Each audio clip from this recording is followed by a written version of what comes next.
Hello, I am Gregory the Poor Typist, and welcome to another edition of Typewriter Club Live. It's a very, very special holiday today. It's Backwards Hat Day, so I hope you will join me in wearing your hat backwards today. No, today is New Year's. A very, very happy New Year's to everyone. Um, what a great year it was last year for Type Pals. It just keeps getting better and better, and I have all of you to thank for that. I would also like to take a moment to thank everyone for subscribing to the channel Type Pals on YouTube. We hit 600 subscribers, so it took a while, but that's okay. I appreciate it. You guys are awesome. Thank you so much for tuning in and putting your comments in the chat. Yeah, so again, we are celebrating typewriters and the new year. So the topic today is typewriter resolutions, and don't mind the phone ringing. Yeah, so I do want to remind you that TypePals is and always will be free. So feel free to join us at typepals.com. Especially if you enjoy exchanging letters using your typewriter or postcards. And some people even use their fountain pens. So I've been known to do that once or twice. So yeah. All right, we have some people joining us. So that's exciting. And let me turn off the waiting room so people can come on in. Yeah. All right. Roger, how are you doing?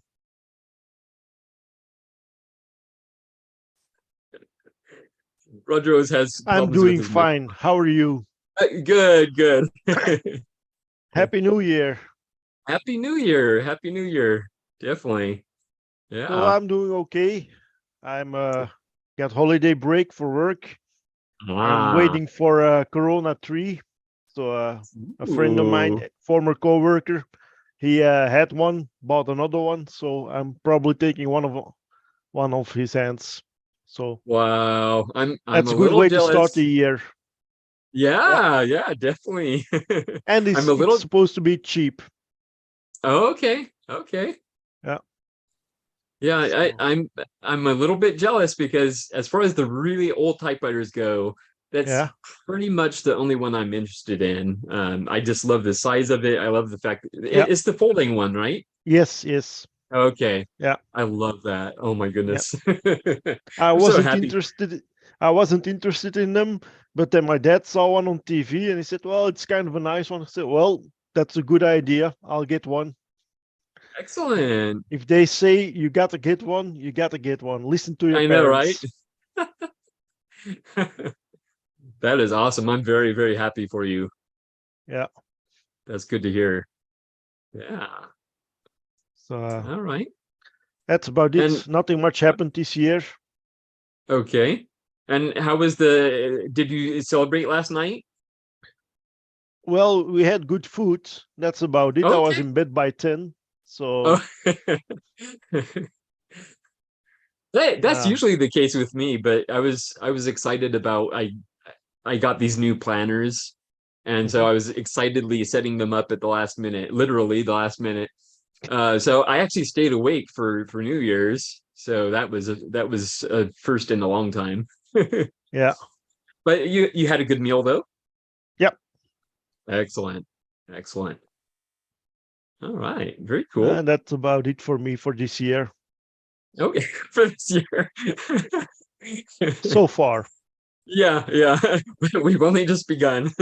Exactly. That's funny. Well, I do have my beverage here. It's non-alcoholic. Oh, what is Malta it? I don't Goya. know that one.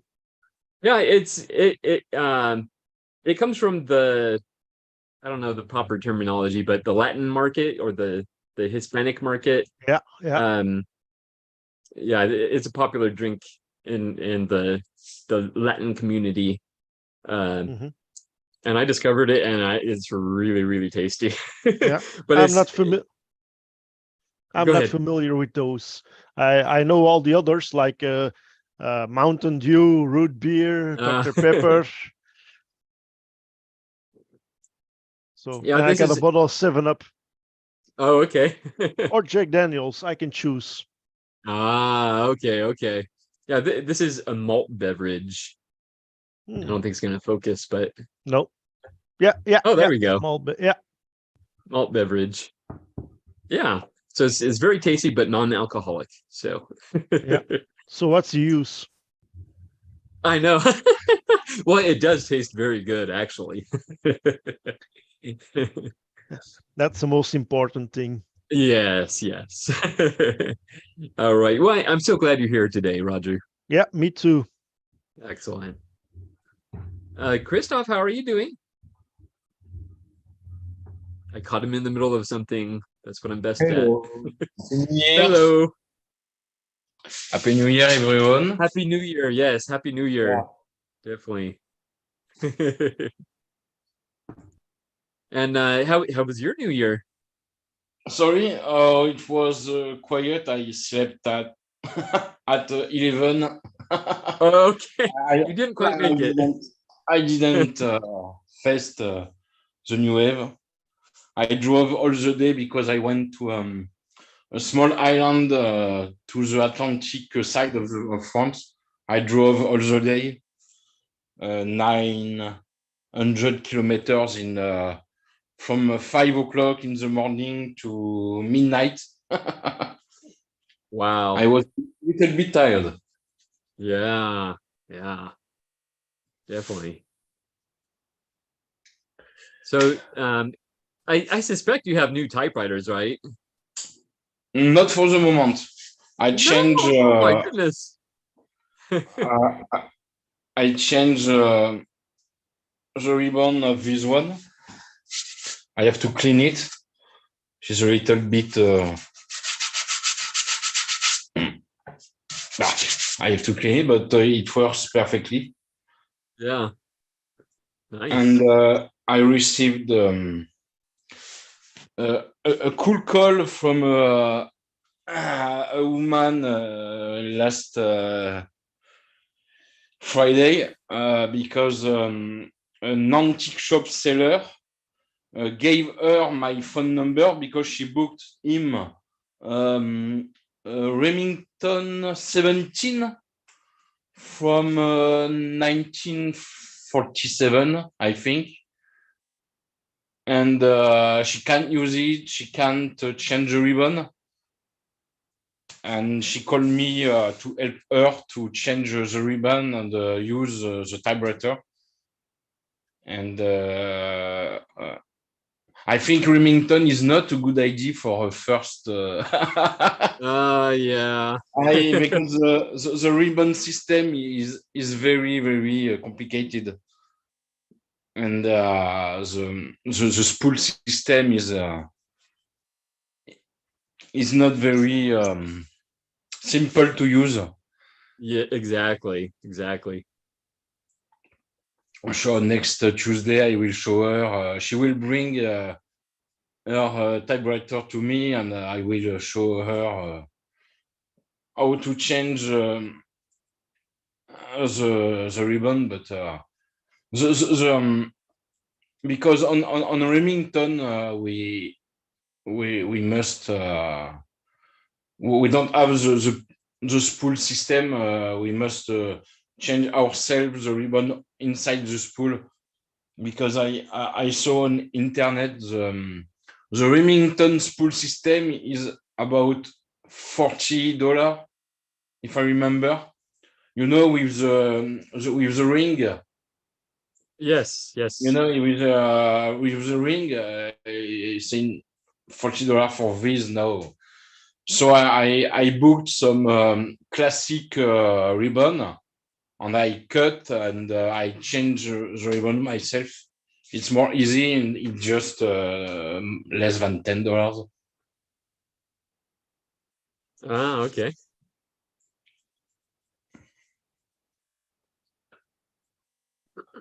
So I don't know anything about the Remington 17.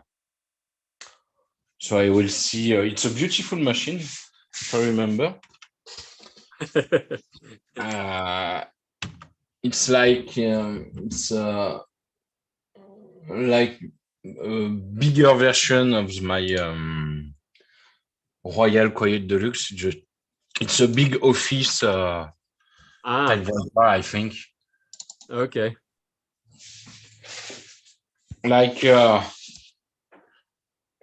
this one, but a little bit older.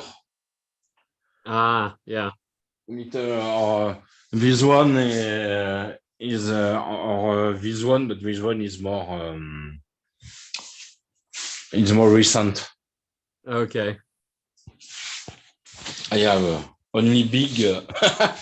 All Yeah. my Remingtons are as biggest machines. I just have a small Traveler Deluxe, but my three machines are the biggest model. Yeah. Okay. Okay, so now this year I will check for. I have to answer to my letters. Yeah.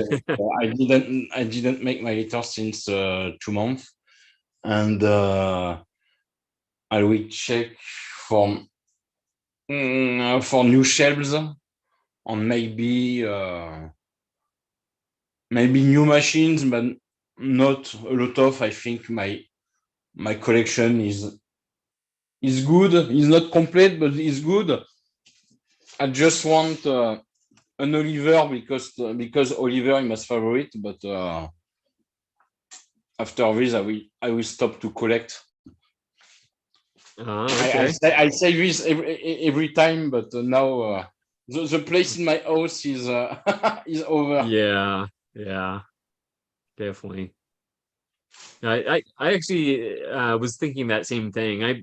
I feel like I have enough actually. And there's not a whole lot of typewriters out there that I'm interested in that are within my budget. So so that once you get to that point is like it kind of kills the desire to keep searching.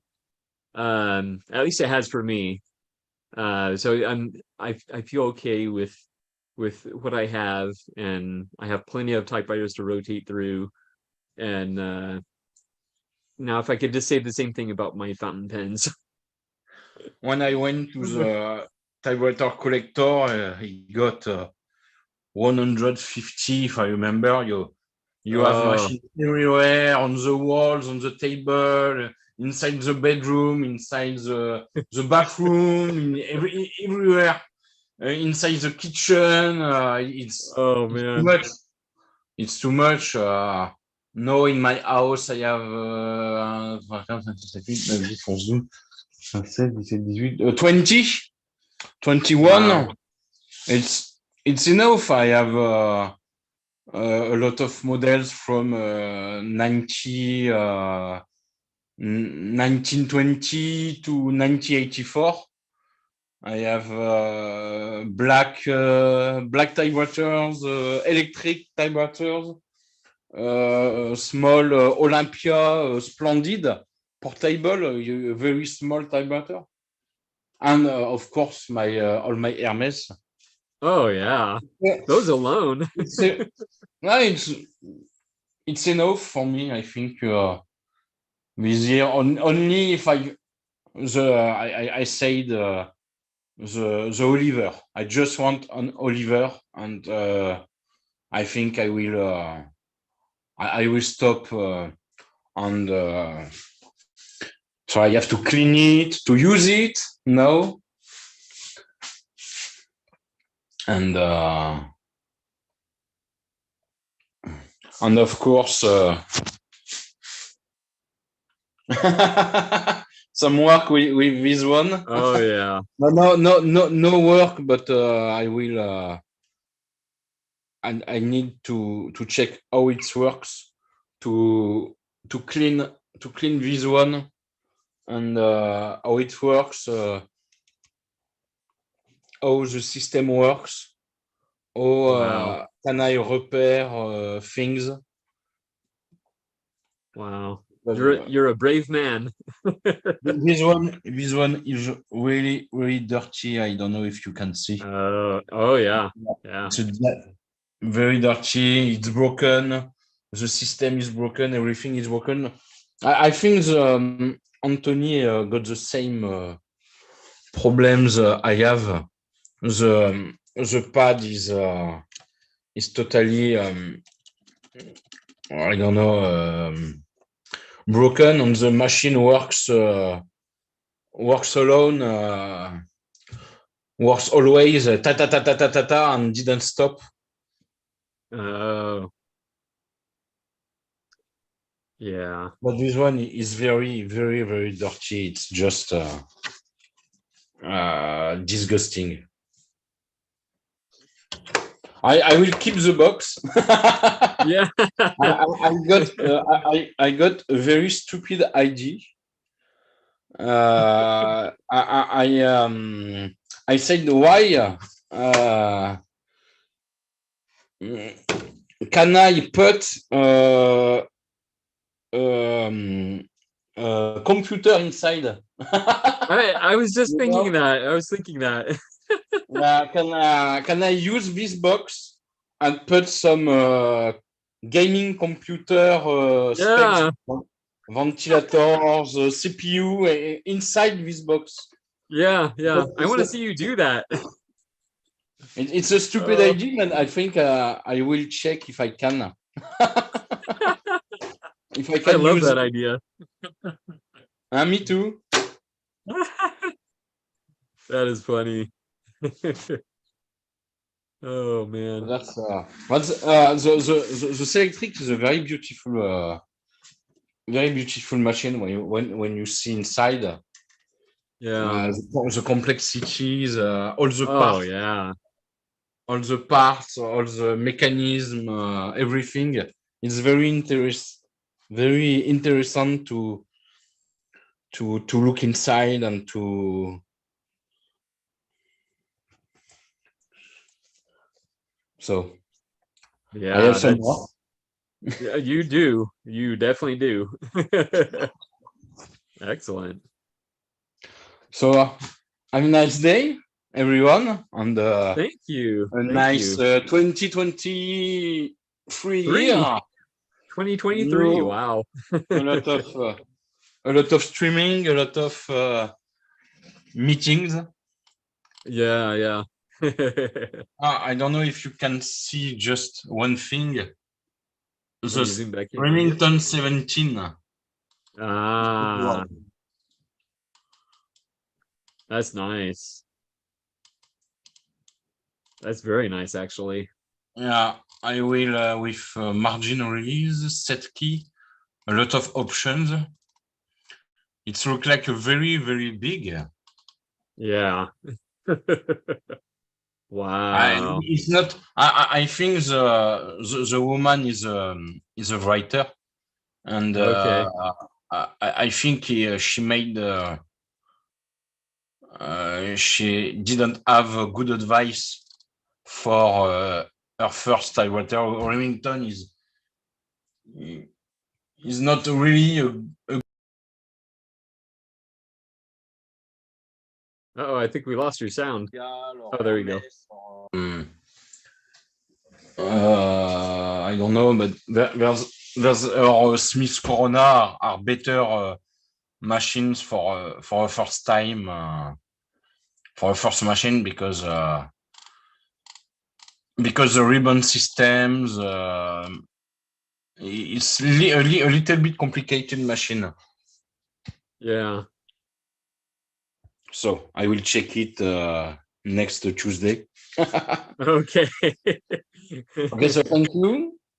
Yeah, thank you. It's always a pleasure seeing you, and you always have interesting things to show us. So, and have fun with that IBM Selectric. Oh my goodness. Yeah, I have a lot of Oh, fun. I yeah. have a lot of fun. Okay, thank All right. you. Thank you, and Happy New Year. Happy New Year too. Yeah. Susan, how are you doing? You're muted.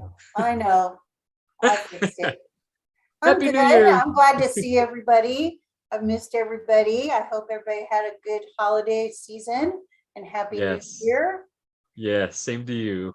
Um, Same to you. we had a very nice holiday and nice New Year's, and so it's good to be back and see that everybody is still into their typewriters. Yeah, definitely. Definitely. Yeah, I Did don't it- have any new typewriters, Oh, okay. which is good because I have plenty. I know, right? Yeah, but you know, this I was talking to somebody yesterday, and I told him that I think that this new the new Addams Family movie Wednesday has really created a big buzz for the black typewriters suddenly. Ah, You know, everybody wants a black typewriter.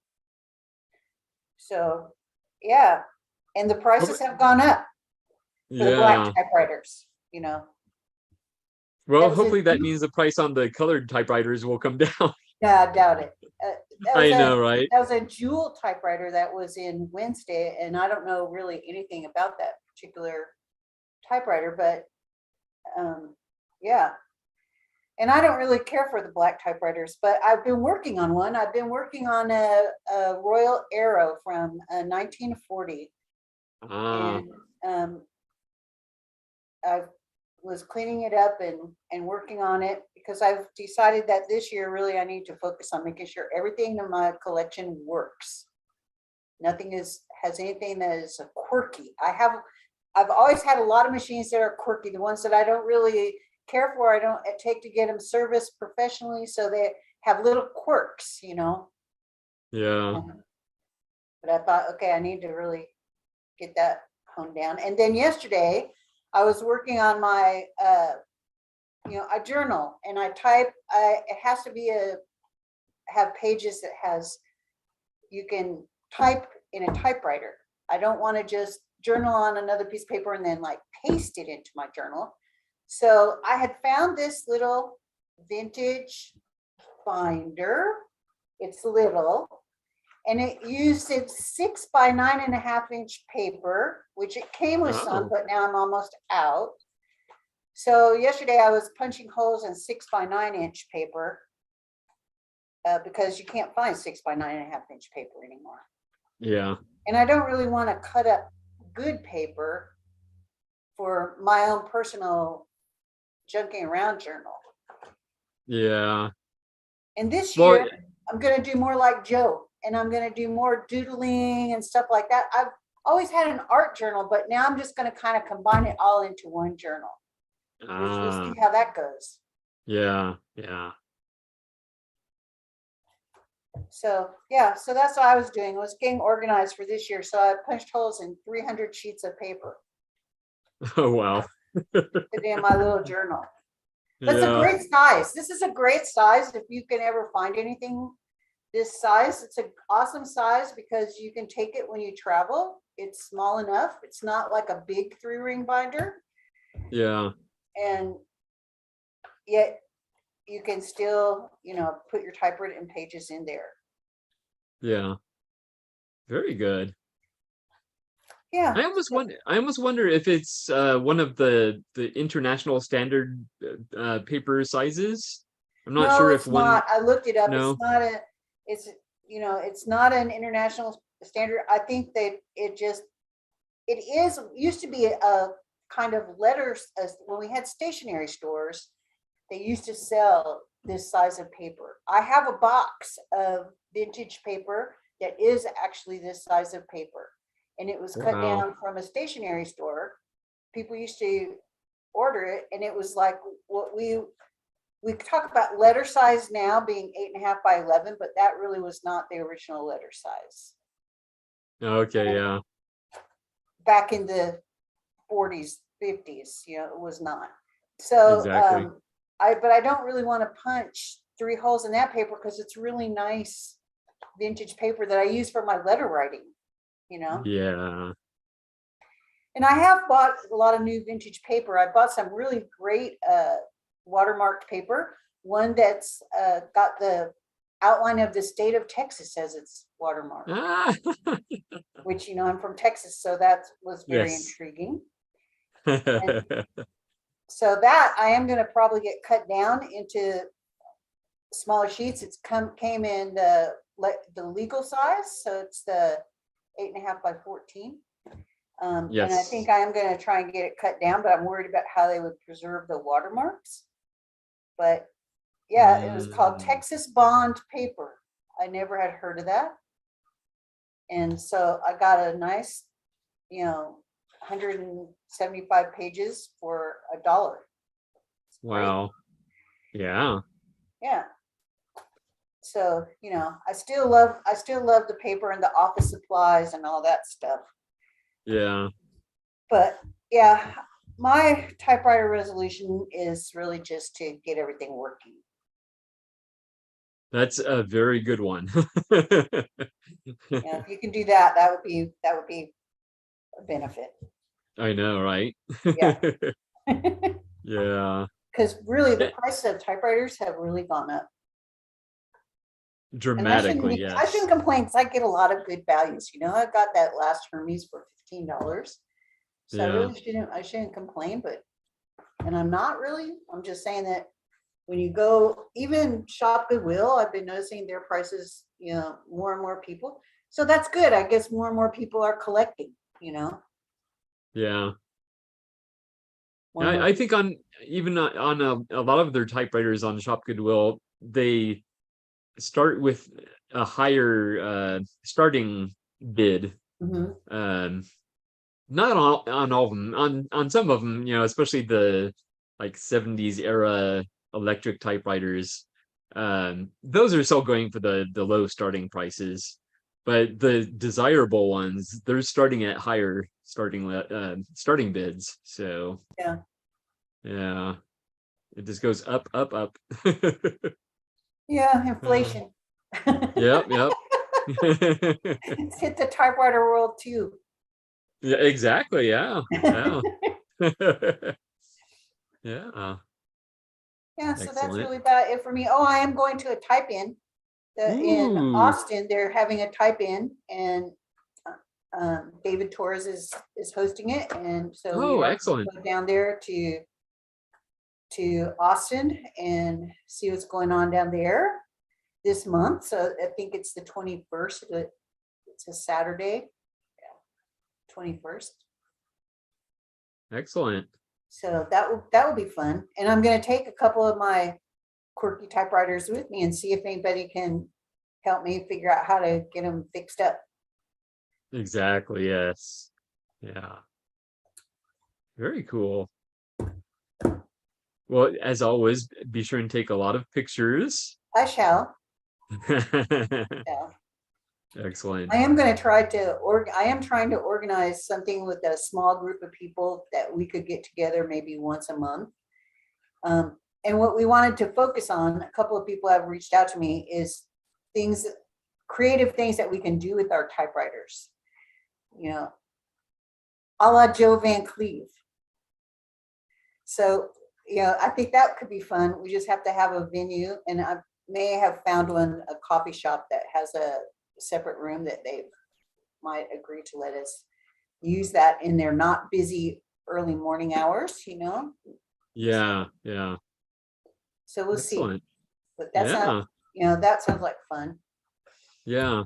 That's sort of what Bob Marshall and I were doing. Well, he already had it going, and then I ended up joining.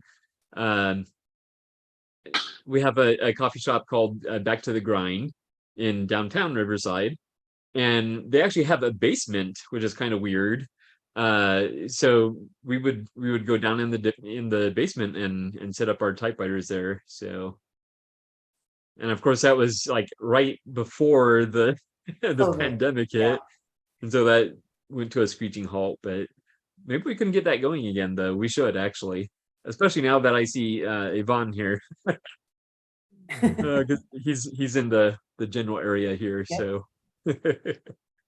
yeah. Hello, Greg. Hi, how are you? Pretty good.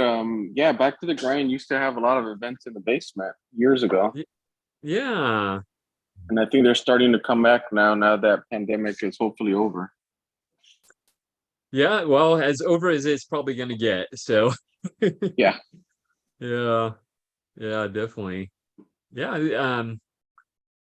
I'll have to talk to Bob about that, and maybe we can get that going again. That'd be fun. So, yeah. Well, Susan, it's so good to see you, and again, Happy New Year. Thank And you. and we look forward to hearing about, your various events. We know you're gonna have type-ins basically, Oh, yes, I'm few gonna times. have a typing in the spring. I haven't scheduled it yet because you can only schedule 90 days out. Okay, But that's the farthest out you can schedule, but I am definitely gonna have another one in the spring. excellent. We'll see how, I'm sure it will be a lot of fun. But Yes. the monthly thing is gonna be on a much smaller scale. Oh yeah, definitely. I like that idea too. So Yeah, I think, I think in a way, although the big events I'm sure are great, but I think in a way the smaller ones will have their own appeal because it's less work for you. yeah, but it's not only that it's less work, but you can also really do the types of things that you're interested in. So, Yes.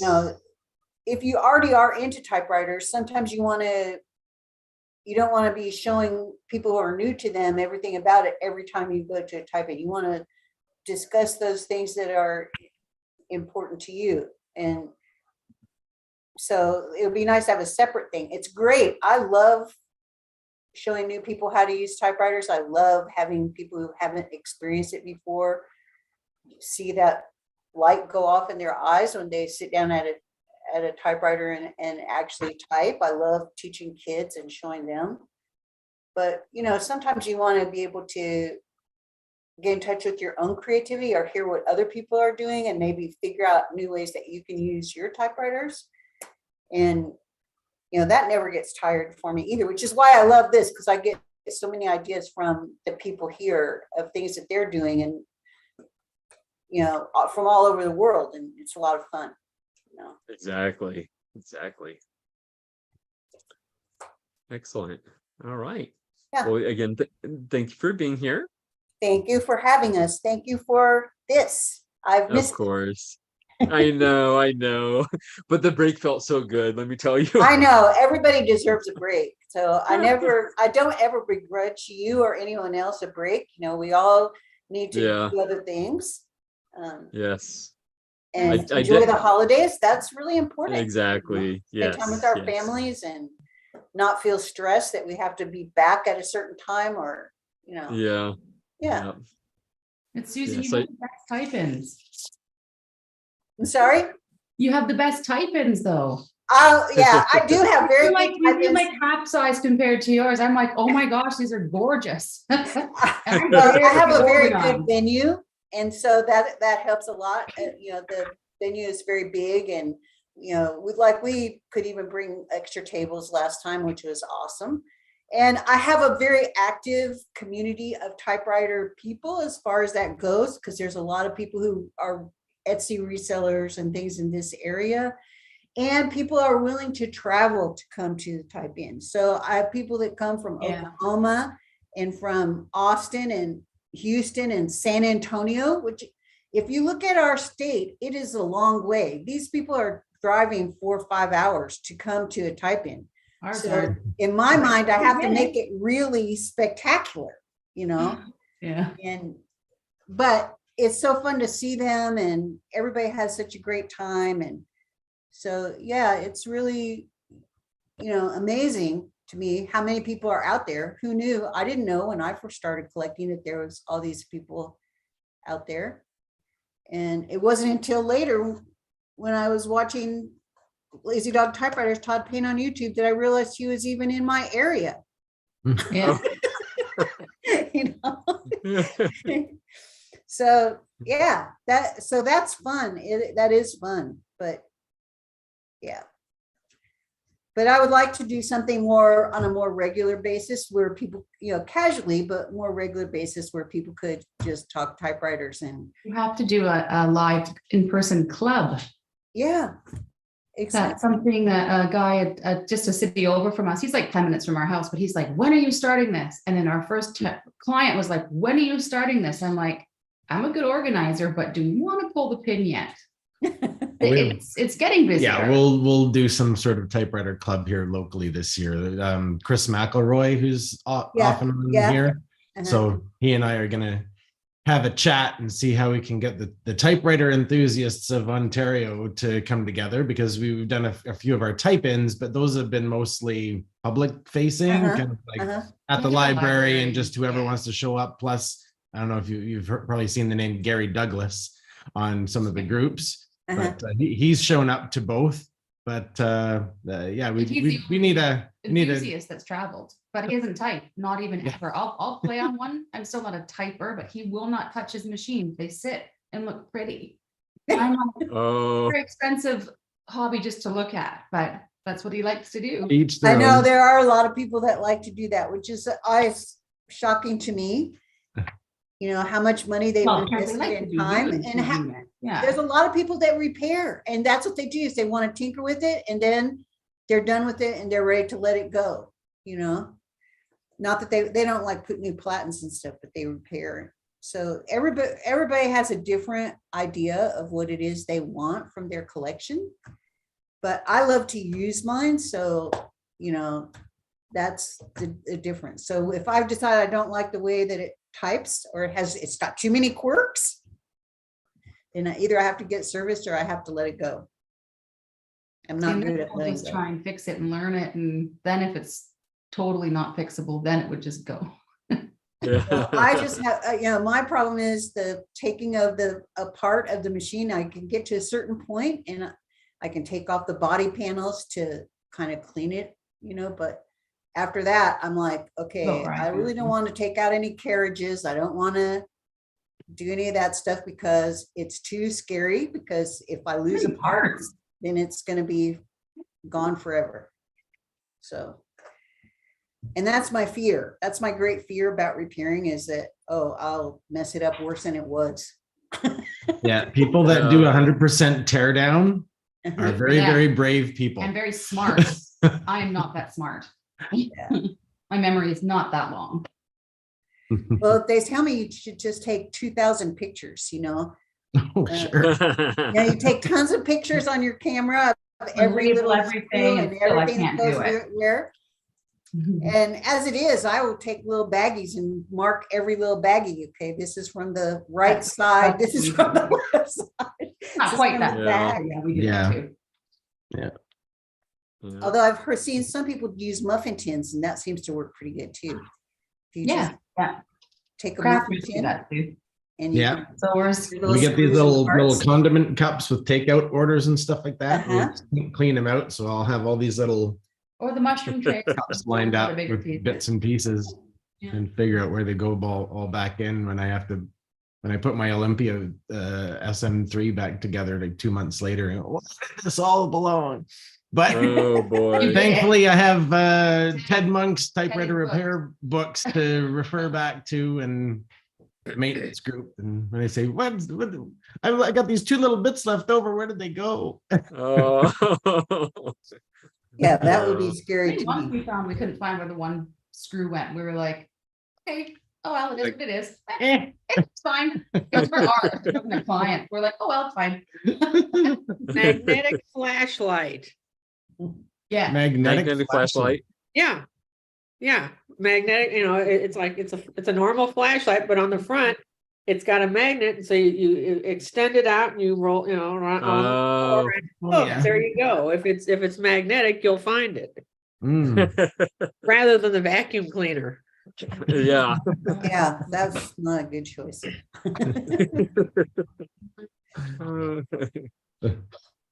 So, Curry, how are you? We are good. Yeah. Got through the holidays. It was a little bit hectic leading up to Christmas, and a lot of the people, the phone just was ringing like every day. for typing. Wow. He's like, oh, I found this junky brother in the antique mall, and I want to give it my daughter for Christmas. Can you get that done? Oh yeah, sure, no problem. A lot of service ones, and we sold 4 machines in the month of December, and that might not seem like much. Yeah, she sold like half of them. No, it may not seem like much, but it was day and night from last year. Like it was like, wow, there's just a more awareness out there, and people are finding Yeah. it. It's So- Definitely. why so it tracks like Yeah. all the data that you want it to track. So it's really interesting to look at a graph and say, oh. Yeah, look at wow, that. compared to Yeah. last year. So yeah, I got some work ahead of me to get some more machines cleaned up and fixed up for inventory and things like that. And Nice. Nice. no, it was good. Good. Excellent. Excellent. Christoph, you had a question? Yeah, do you think the amount of typewriter sales is due to the Wednesday effect from Netflix? That's what they're saying, but it was also Riverdale before that. Yeah, I don't know, Oh. not specifically that we can tie to that, but it seemed like more kids and more people with typewriters on their wish lists this year. Okay. So, That's yeah, I interesting. don't know whether it was specifically because of Wednesday, but yeah, people are catching on, so that's okay. Yeah, yeah. I did notice, I guess for the first time, that there was a typewriter in the background on It's a Wonderful Life, which is like my favorite movie of all time. And I'm surprised I only now saw the typewriter. It's in the drugstore where George works. And it's just they're sitting there in the background. I don't know what kind it is because it's from that old era that scares me. It's a Capel So 3. What is it? It's a Capel 3. Oh, excellent. Oh, Oh, right. Mertz 3, yeah. Okay, One of those, I forget. you're incognito today. Yeah, Happy New Year. Happy New Year. Very cool. I thought it was backwards hat day, but Basically came back from a labyrinth themed New Year's party. oh, So I am okay. just Well, barely that had to awake. be cool. Yeah, Yeah. it was kind of fun. Excellent, Lots of excellent. David Bowie's, and Nice. there was even a Ludo. Some guy Oh, dressed up okay. in a full fur costume with the hat. Well, not the hat, the Ludo head. Yeah. It was chilly there, but I'm pretty sure he was really hot. Yeah. So Like he's Wow. saying, Ted looks different. Is Did there he no- get too close to a weed whacker Is there or no what? well, I had to shave off everything in order to get into my costume. So But did you Oh. Ah, short beard? Because you look Yeah, good. short I beard too. recognize the voice, but I'm like, this is not Ted. yeah. It's Ted. Well, basically, my haircuts go in 6-month intervals. So So he was a little scruffier. then. what, Okay. what you see when I get Okay. all bushy and stuff, that's just my wife just hasn't cut my hair in 6 months. Excellent. Cutting his hair. so now it'll grow until beginning of July, and then then There you the go. second half of the year you'll start over. Yeah. Do it. Let it do what it's do, man. Let's see. Very cool. Well, Yeah, Happy New Year, yeah. I guess I shouldn't be surprised that you knew what typewriter that was, Ted. Yeah, we discuss it like last Did we? the Wednesday typewriter you're talking about? Oh no. The Oh. from It's a Wonderful Life. Oh, I don't know them. Oh, okay. I thought All right, everybody was I- talking about the Wednesday typewriter. No. I was like, wow, he knew like right off the bat what that typewriter was. Yeah. I had to shut The off movies- the YouTube stream before I turned Oh. on the thing, so I Okay. missed part of Okay. the conversation. Oh, okay. Yeah. I had mentioned that for the first time I had seen a typewriter like in the background of my favorite movie, It's a Wonderful Life. Mm-hmm. And I have no idea what it is because it's from the era that it makes me nervous. So yeah. Makes you nervous. Yeah. Old things Anything make you before the nervous? 40s. Yeah, anything before the 40s makes me nervous. I feel like at that point it's like a museum piece and I should not be playing with it. Well, I'm glad I was born in 1966 then. Well, there you go. It's a shame, Gregory. What's that? It's a shame I about how you feel about earlier typewriters. I know it is, but it's just it's just how I feel basically. Well, and that's fine. I just need to come hang out with you and play with your typewriters, and I would probably get over it. Well, maybe whenever I come out to whenever I go out to Albuquerque, you can stop by. Ah, there you go. There you go. I have a Smith Premier 4 out there waiting for me. Oh, that's right. It Yeah. needed a bit of repair. It needed to be put back together. I need to learn how to do this. Yeah. It's like I can see what needs to be done, but I don't understand how to keep the tension on the spring. Ah, It's a tricky. To me, it's kind of a mystery, but it's like obviously it can be done, but I just don't know how. yeah. Excellent. And Curry, anything else new with you? Well, funny you should ask, Gregory. Well, here's something new. So I got this. Oh, I was hoping that's what it said. Yeah, yeah. The So that- color is- That's my friend's awesome. Brother made it. The color's not good on him, but that's okay. But it stands out in here. It's sticking I know, like it a sore thumb on Zoom I'm call. just the snail mail. Yeah. Nothing important. I've actually been known to wear yellow shirts, and I like it, but I know it. It probably doesn't look the best on me. But You probably handle it better. He's British, so he gets more yellow the more yellow he wears. I can't even wear yellow anymore, and I'm usually tan. yeah, see, when I wear red, I turn even more pink. Yeah. What you got there, Curry? So I'm gonna switch. Let me switch my camera here so I can actually Please show do. Speed at everything. See, I got full screen and I can't change this. I'm there. We go. Hang on. Shit, the tabs open like 70. Gravy. I don't. Yes, I know. I do something. Ooh. So, even if you can't- No, it's okay. I just You this. do it. So, what? Oh no! You don't want me. There we go. Let me just turn this.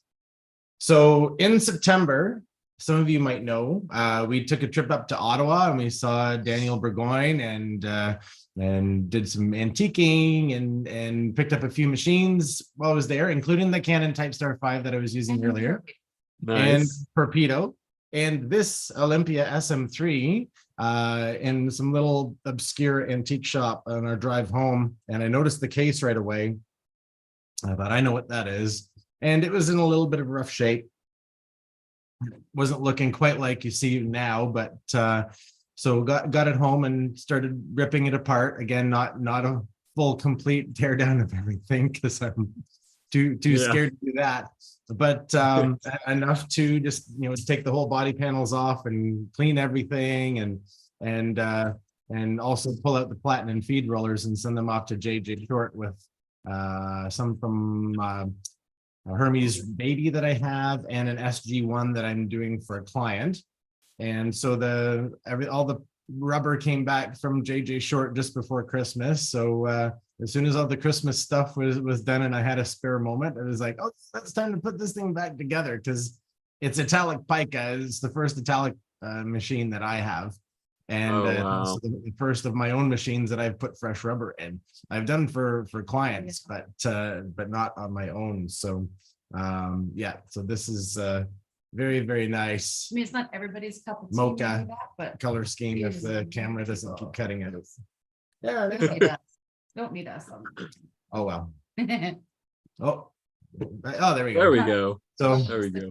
Whatever, but it is gorgeous. Yeah. There's just something about it, and italic. And the keys really match on this one compared to some of the others that they've produced too. yeah.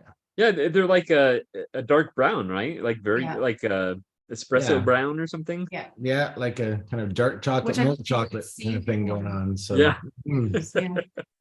yeah. Wow, that's Very great. nice and- So Now, got that. that's for your personal collection, or Oh you're yes, selling it? yeah. Okay. We had somebody come in typewriter shopping last week, and I had sitting out on our dining room table, and he's like, "Well, what about that one?"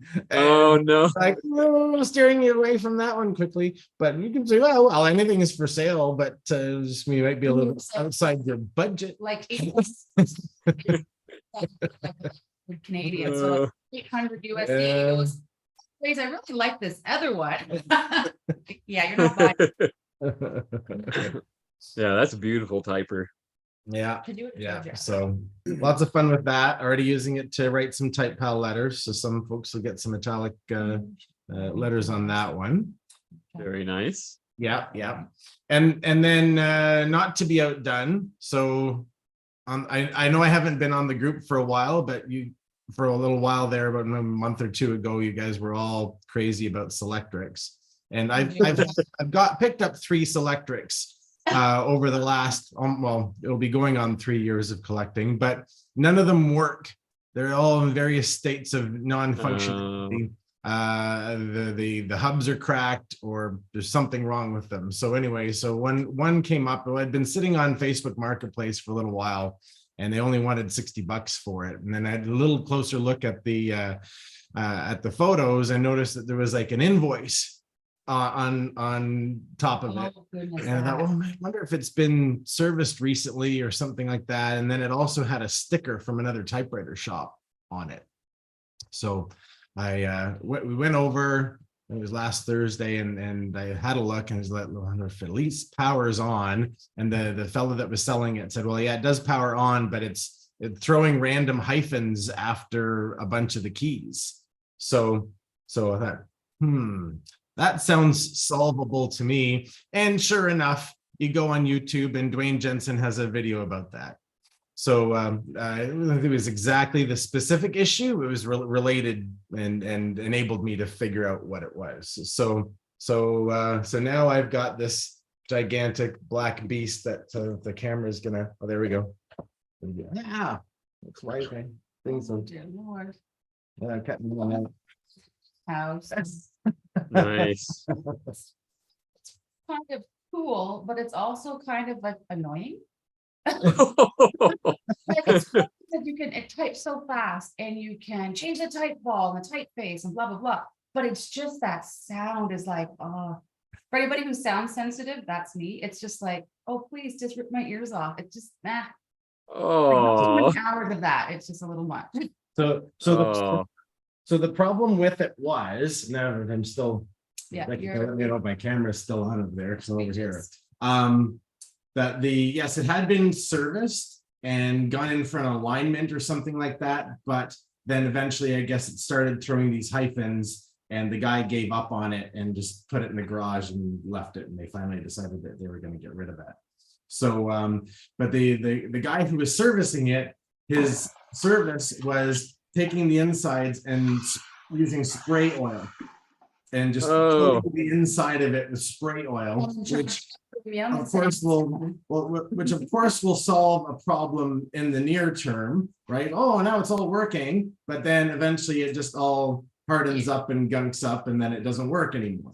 So in the Selectric, underneath the keyboard, there's a bunch of bars that run horizontally across underneath the keys. So when you press a key, it's got different sets of little, I don't know the exact terms for them, but these little fingers that push down these bars and create these combinations. You're basically converting analog to sort of a digital.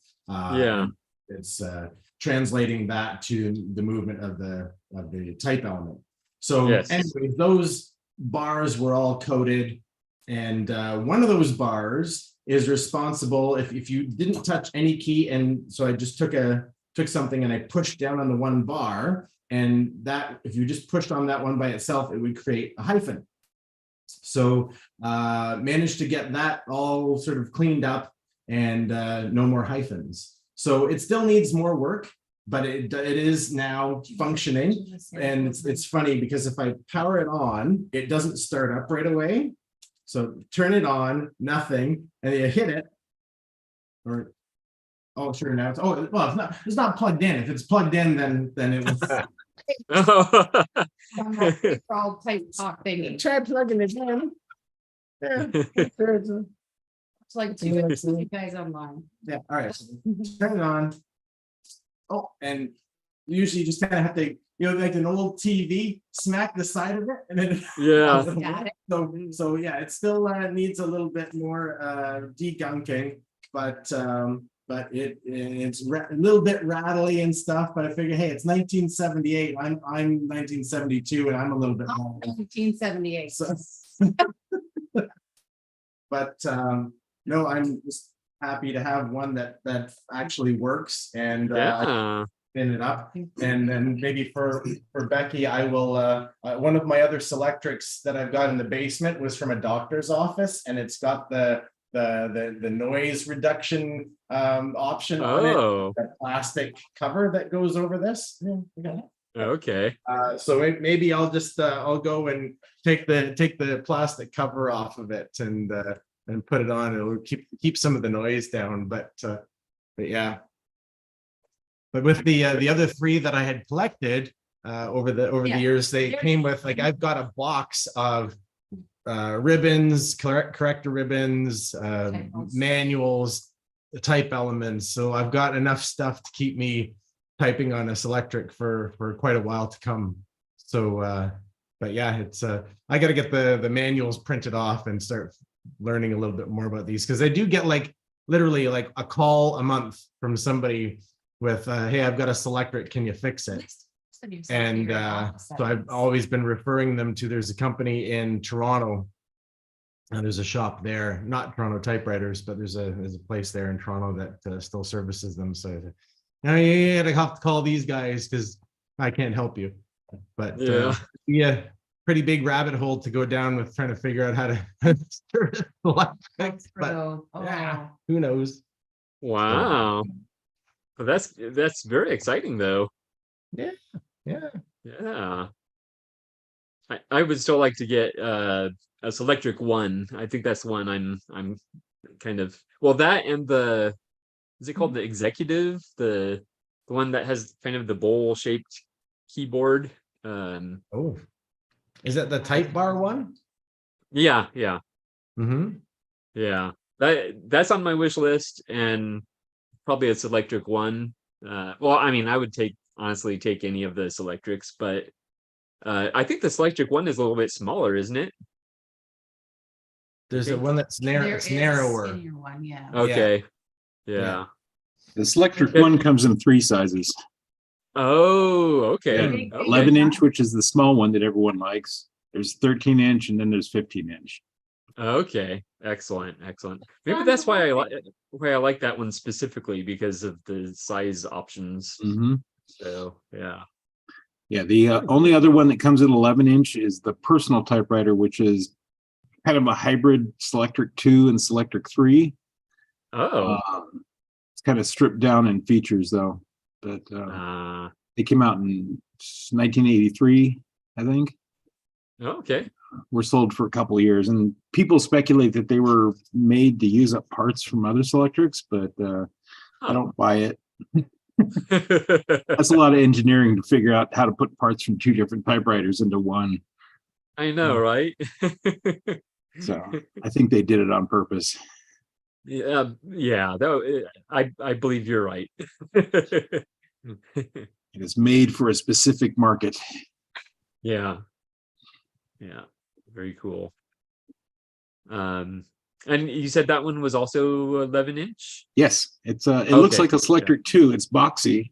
It's got the angular shell, but it's 11 inches. So okay. I would go for that one as well. I don't know if they came in anything other than a cold pitch. They're all elite, as far as I know. Ooh, that's even better. So, yeah. They were meant for personal correspondence, I think. Yeah. Okay. but of course, like all the typewriters, all the Selectrics in particular are going up in price. So Hmm. yeah, my hopes are dwindling on even those. So Yeah, I was kind of surprised to hear someone pay $60 for a non-working Selectric. That's yeah, like, oh man. And yeah, down here, you can go to thrift stores and find any number of non-working Selectrics for, $5-10. exactly. Yeah, You're in for some fun. yeah, yeah. As Christoph was was showing us, he had the shell off of his electric, and that thing looks complex. Yeah, wait till you take the shell off a Composer. Oh, yeah, that's not a good idea. Yeah, it has a Oh, little Christoph is showing it. mechanical computer in the back. Oh, yeah. Yeah, look at that. It's just, oh my goodness. That needs cleaning. Yeah. What you do is you take a can of WD-40.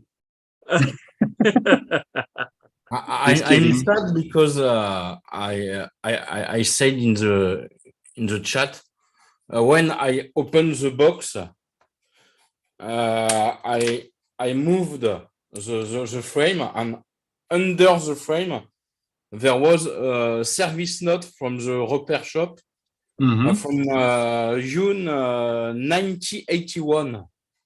A paper under the frame of the, but I lost the paper. I can show you the paper. Oh, I don't know no. where, but I was surprised to find this paper. The guy wrote some test cables test Mhm. date Oh, from 1981, and the next things to repair on this one. But now there's a lot of more things to change on this, but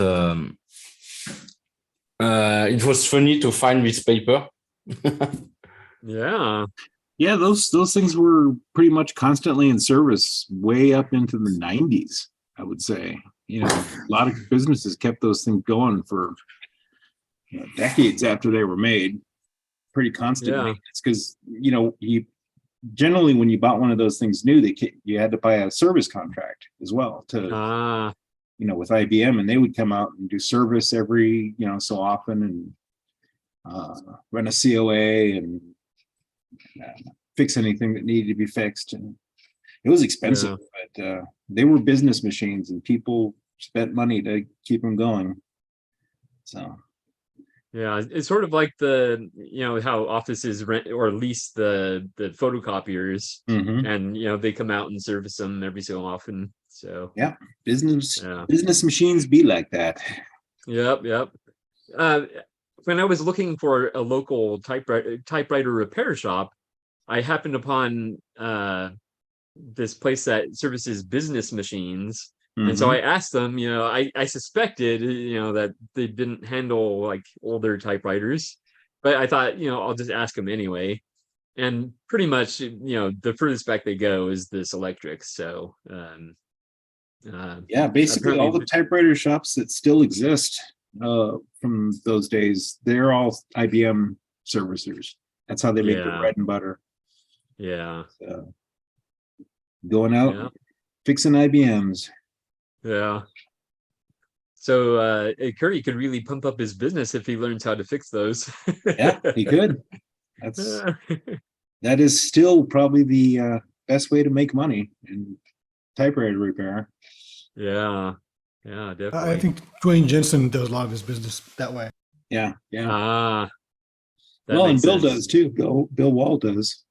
Even though Okay. he's got his whole shop is filled with antique typewriters, and he likes to work on those, but what he's a robot about is fixing Selectrics. He can just tear those apart and blindfolded and put them back together again, because he's done so Wow. many, and he still does so many of them.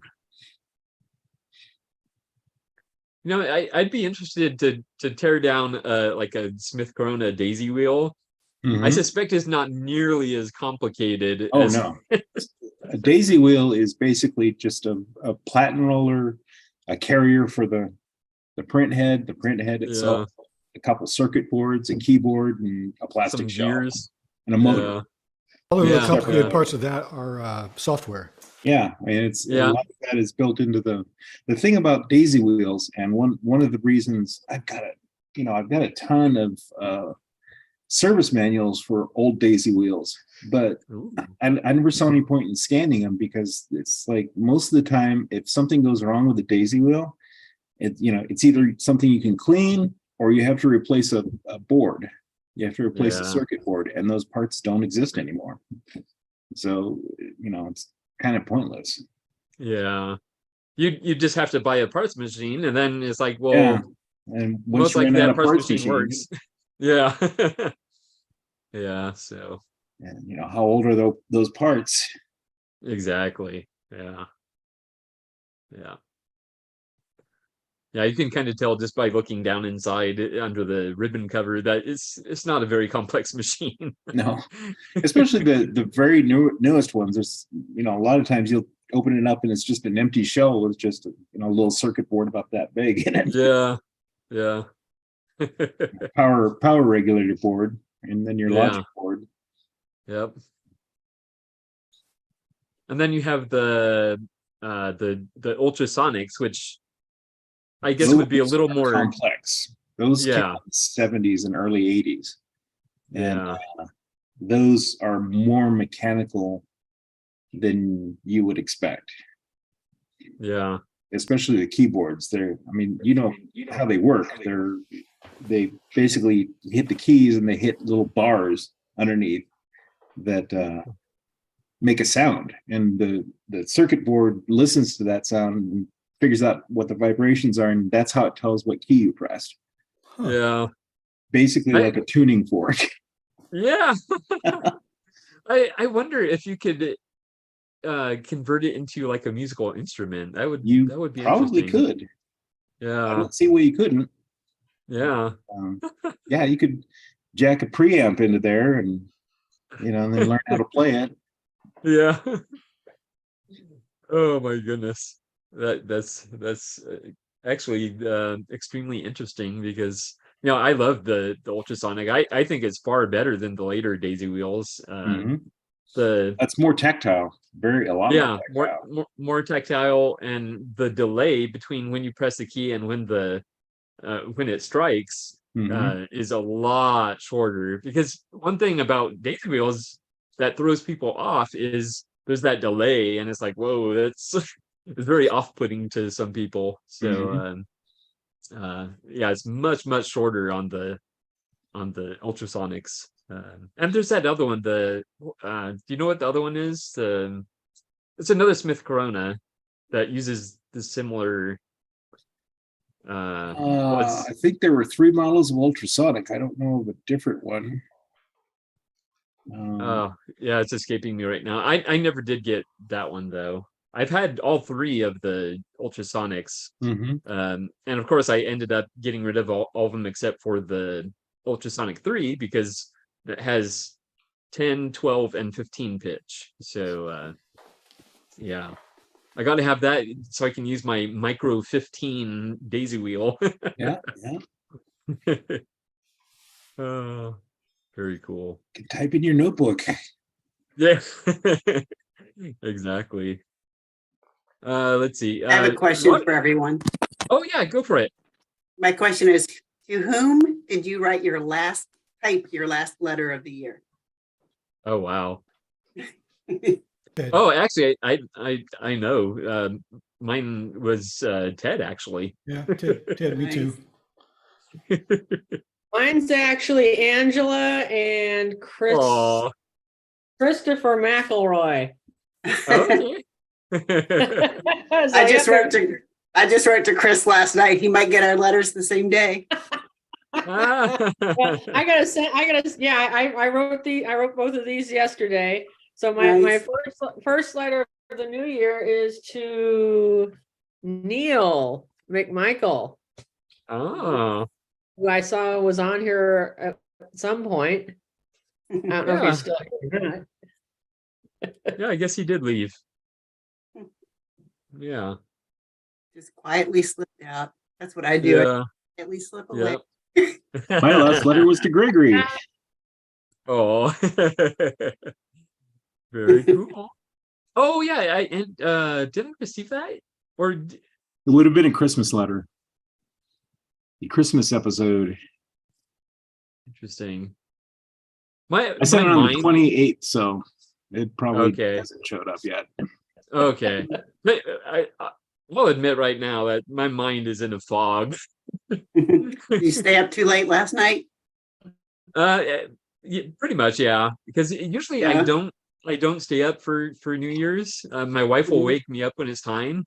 But but last night I was so excited about my new planners that I got. I was busy setting them up for the new year, and because they're like all the craze in the fountain pen community, and it's the Hobonichi, the Techo and Weeks. So it's two separate ones. Yeah, so I was actually up. I stayed up till after midnight, and then I was very proud of myself. I got up early, got to church, which starts at 8:30, pulled into the parking lot, went, "Where's everyone?" And found out that today there was a joint service at 9:30. So I was there an hour early. Oh, Could have slept You a were bit later. yeah, they were letting people sleep in, and you didn't take advantage.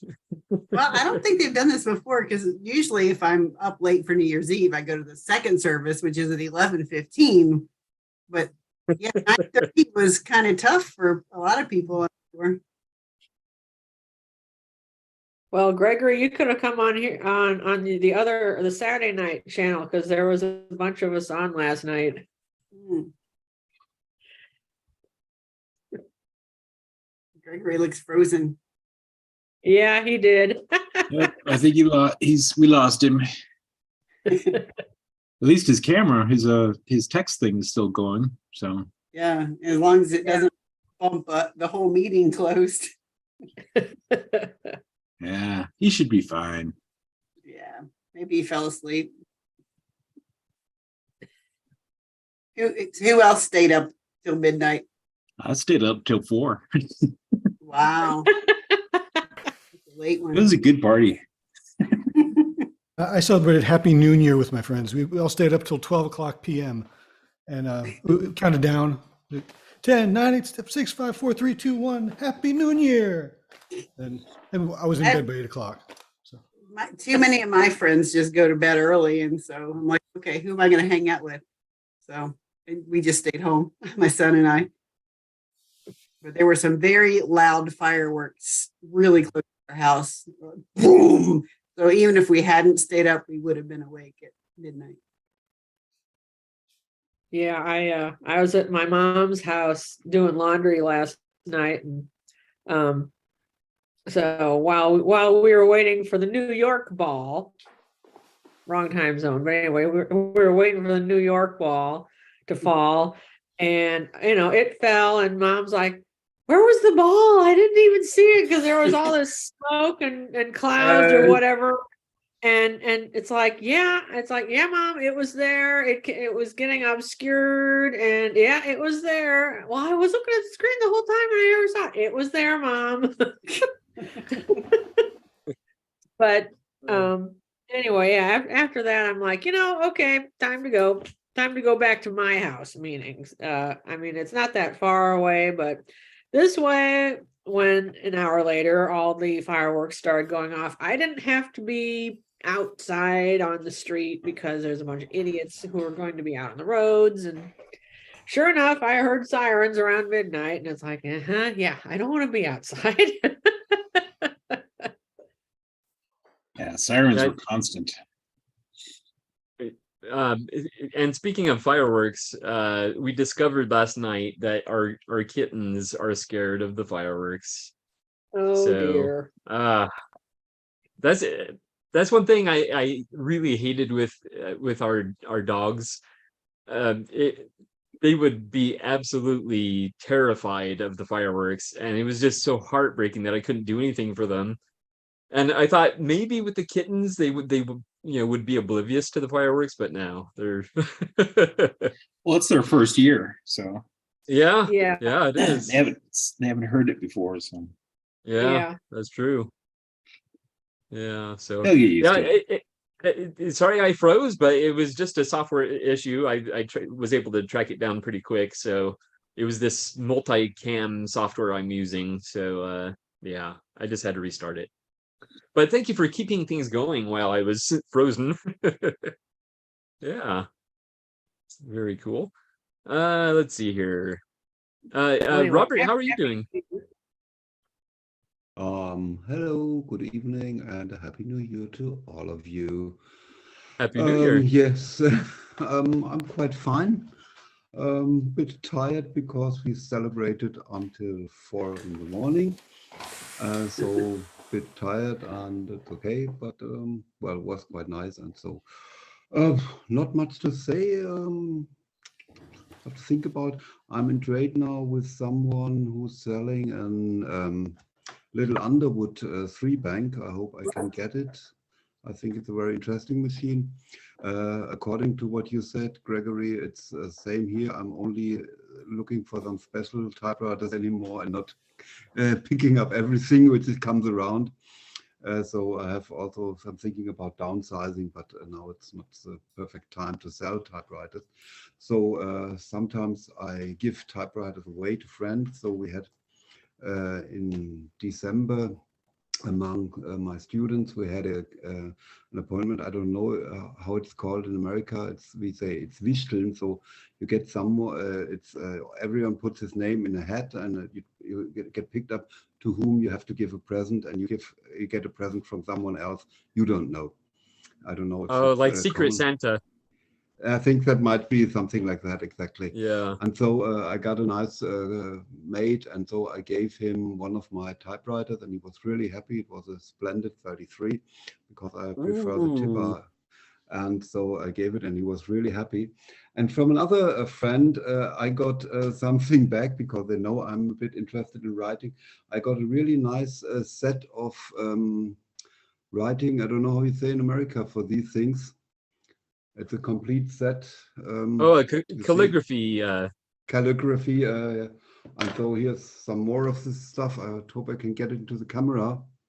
Oh yeah, yeah. Dip pens. Yeah, dip pens. Yeah. Dip pen. Yeah, that's what. And then I was looking and found another set of another feathers or nips. And now I'm just here sitting in my here and doing no typewriting. No, I'm doing experimental. Writing how this thing works, and I have something for all of you. Maybe you can yeah. Oh, that is awesome. Oh, okay. I don't know. I would totally wear that on a t-shirt. I would totally wear that on a t-shirt. Yeah, good idea, Gregory. That is so awesome. I love that. Yeah, so and the greatest thing I have here, I would ask you maybe if someone knows what this is. Looks like a comb. Yeah, it's for drawing a bunch of lines. Probably a staff, like a music staff. Oh, exactly. Yep. Ooh, I like that. Really funny though. I do a little music, so I will take. I will try to get better lines and have to practice. But it's a nice alternative to typewriting. It's really relaxing. Always dip and write and try different nips, how they perform. This, for example, is a stenographic nib, which is very elastic. You can see here. You see my fingers are also black. That's also normal. Yeah, that's part of the hobby. That's part of the job. That's it. But really, and there are many shops, and they already sell. They still sell them. Or on the kind of marketplace, I found this one. It's a box. Well, I try to get it like this. I think there are about 150 of these. Oh, wow. I got them for about 10 euros or something. So a lot of stuff to play with and to get experience. Or here is a set with these calligraphic things. You see, they have kind of a pan here, so you can draw very thick lines. Yeah. Or something like Old English style, but I have to practice all these skills. So I think it could be a nice combination to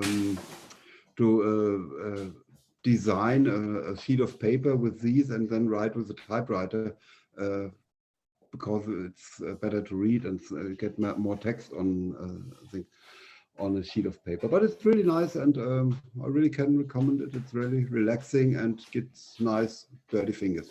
Yeah. Well, what else to tell about? Nothing more. I have 1 week free, and then I have to go back to my job or to my study. Oh no, something is changing here. I hope it works. Yeah, I think I'm I still think we alive, lost your or- camera. I can see myself on my screen, but you can hear me. That's okay. Oh, there you go. You're Yeah, back. here I'm back. Yeah. Because I got a new provider for my internet, and it performs quite well. I think it's a bit better than before. Yes, that's nearly all I have to report. As I said, the Underwood, I'm interested. I hope I can get it, and I hope it's in good order, because it's really a very cute machine. It's very tiny, so I'm really, and I like 3-bank machines. I don't know why. I have an Adler 7, and it's a huge machine with these pushing type bars, and I like the technique of these 3-bar machines where you have. Well, it's different than the 4-bank machine. Yeah. Yes. So it's damn warm here in Germany, so we're really a bit concerned. Yesterday we had 16 degrees Celsius. I can't compare in Fahrenheit, but it's really warm. Though we went outside only with a t-shirt. It worked. Yeah. Wow. That's really a bit frightening for me when I'm thinking about the climate things and so on. Yeah, yeah. We had on the beginning of December, we had some snow and really these flashing ice. Everything was iced and really, really dangerous. And then we had some snow. It was quite okay. But before Christmas, it went warm, warm, warm. And you get outside, really, you don't need a jacket. It's strange, totally strange. Yeah. But I think we're not on the Weather Channel here. So if no more questions or anything else, I would like to say thank you for having me here, and Of course. To all the type polls which are maybe listening here, right now I'm a bit lazy in answering, so please be patient if someone is waiting for an answer from me, and so it will be done, but please be patient. I have so many other things for my studies and things to do. And so even I set on the typewriter on the type polls page my answering frequency to weeks and not for days as I did before. Yeah. So as I said, please be patient, and if really someone feels forgotten, just send me a direct mail, please. Something wrong or something, and then I will try to figure that out. Okay. Okay. I think most of us write to enough people that we don't ever sit around and wait for someone to write back. Yeah. Yeah. Yes, I think that is the beauty of Type Pals is, it encourages you to write to multiple people. So that, because if you just write to one person and you have to wait like a year for them to respond, that's kind of sad. But it's really strange because you start with type polls and all of a sudden you have kind of an avalanche of letters in your post box. And sometimes I got letters with 4 or 5 pages, really huge stories. And so you don't just want to answer, yeah, thank you for your letter, but everything fine, go away. So you will respect it and will do, of course, a good quality letter and not only some stupid phrases as on Facebook. Yeah. So, okay, so then to all of you, a good 2023, I think. Yes, it is 2023. Yeah. Hope we will have a better year, and for us, for the world, and whatever. Oh, I'm a bit poetic today and sentimental, whatever. Okay, thank you. And all right, thank you, Robert. It was good seeing you. Thank you. Same. Yeah. Ooh, that breakfast looks good. Oh. Bacon. I see eggs. Yeah. Oh yeah, English muffins. Bagels. I love that. Yeah. That's a lot better than what I had. He's using his long pointer. Pokey thing. Yeah. Get your mute button. There's no microphone. Yes, I'm just turning on my mic now. So. Okay. Yeah. Hi, everybody. Hello. How are you, Joe? Oh, I'm pretty good. You know, I've yesterday was, of course, the New Year's Eve, and it was my last day of work at the factory. Aw. So I'll be retiring officially in January, in this month, but I don't go back to work. So, anyways, Wow. yeah, pretty cool. How does it feel? Well, you know, it feels really good. It's, you know, I had a sabbatical last summer from August to October. We get a sabbatical every 7 years. And of course that was great, but I knew I had to come back to work. Right. But Yeah. now it's different because it feels like, oh, it's just a new phase of my life, you know, and which is really fun. Just a great feeling. Excellent. So, but I also feel like I have, you know, I have a new job, if you will, like maybe my YouTube channel or maybe whatever else I do creative, you know, just to stay busy. That's sort of my new job, right? And it might be doing more writing. Certainly, I hope so. And, you know, just being more creative and things like that. So that's kind of my new job. And here's a glass of Tang. Because if it was good enough for the NASA astronauts, it's good enough for me. That's right. Nice. Anyways, but yeah, so that was very fun. You know, on a writing, note-taking thing here, I was just going to mention that I have a couple of these clean room notebooks. You can't really read them because the lights are so bright in here, but these are little pocket-sized notebooks that are made of clean room paper. So they're like, they don't give off particles. And these are just notes that I've taken over the years at my job, but took those home. I got a Sharpie marker from work, you know.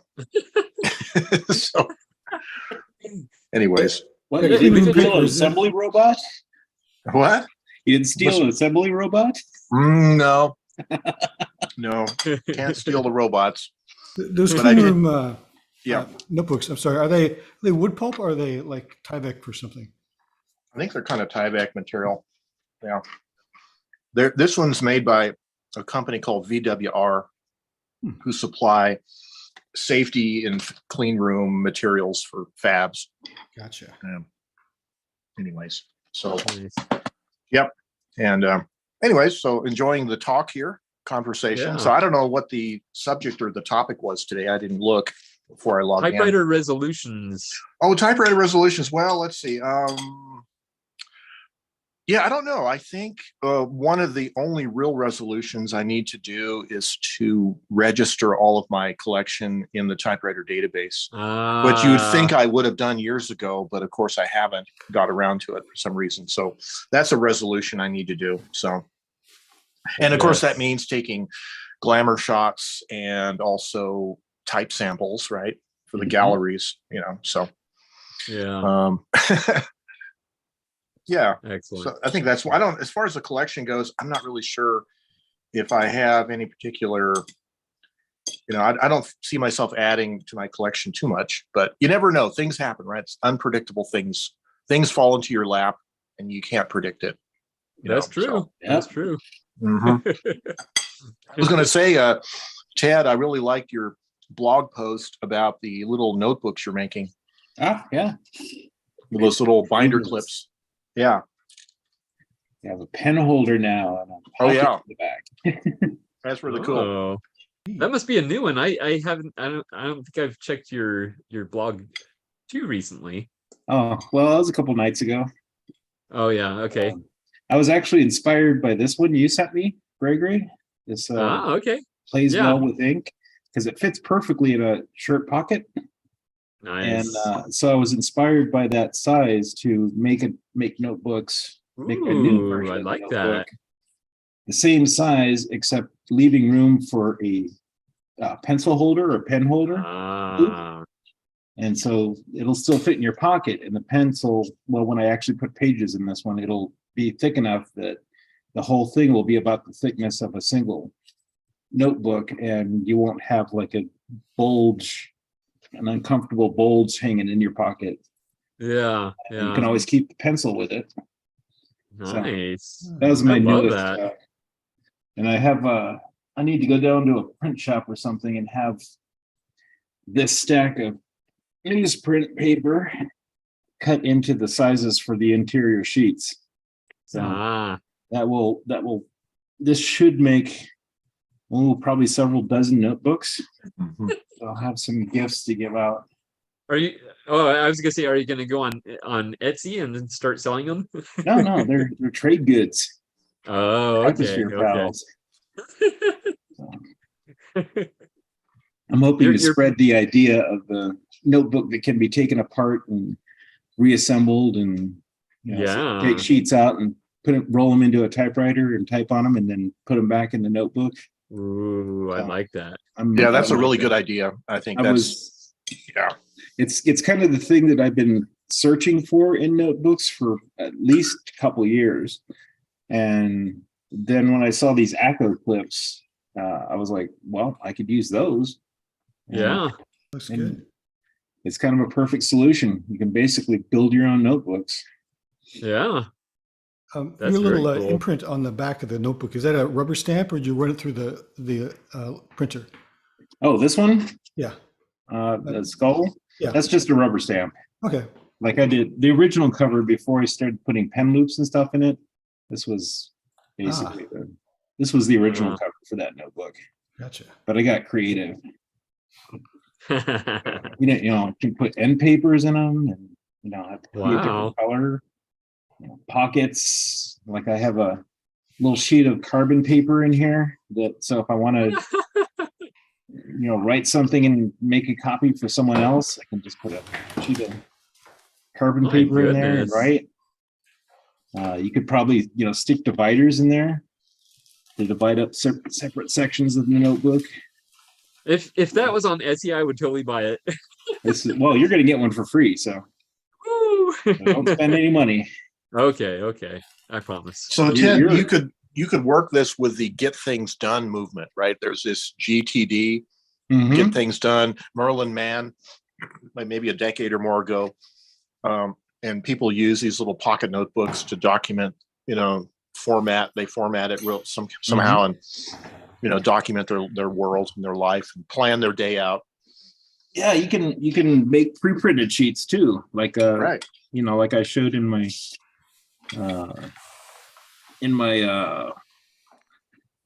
blog post. Like I have this one that I keep all my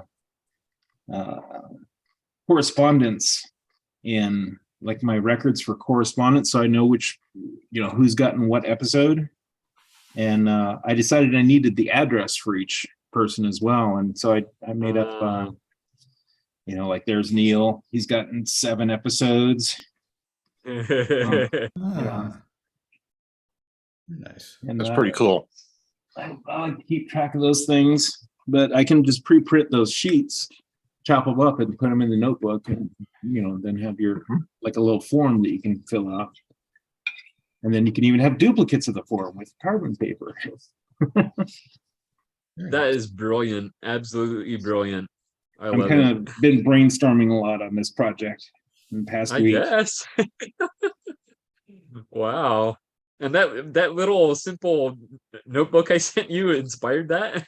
Yeah, I mean, basically the size. I was like, I really like this size. Yeah. It fits in a shirt pocket. So, basically it's, if you have a pen attached, it's too wide. So I basically cut the notebook down to a smaller size, and then I can have a pen loop on the side that makes up that room and still fits in the shirt pocket. Nice. So that was actually very inspiring. I was happy that you sent me that because. Oh, cool. So it's basically like a nerd pack that has a built-in notebook. Yep. Joe, did you need to hire a boom operator? Yeah, I have this mic here. I'm just experimenting around with things. Yeah. I thought it was. I know it's in the shot. The other problem is my real video microphone normally hangs up here, and it would be in the shot, so that's down. But I'm just experimenting with different camera angles.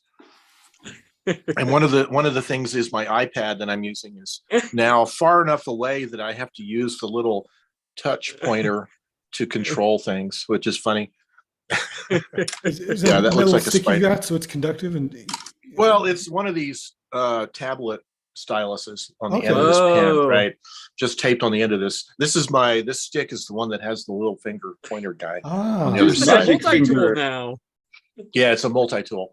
And of course, I put this up on the little light frame above my table, and then it falls off at the most inopportune moments. But Yeah. anyways, it's the thing longer if you it's watch Futurama. yeah, that's right. It's the thing longer. And I'm also like, I got some revised lights here. Like I was thinking about spending some real money at like B&H Photo or one of those online places and buying some actual video lights. But instead I went to the hardware store, and you buy these $12 aluminum reflector lights, and you get daylight balanced LED bulbs in them. Mm-hmm.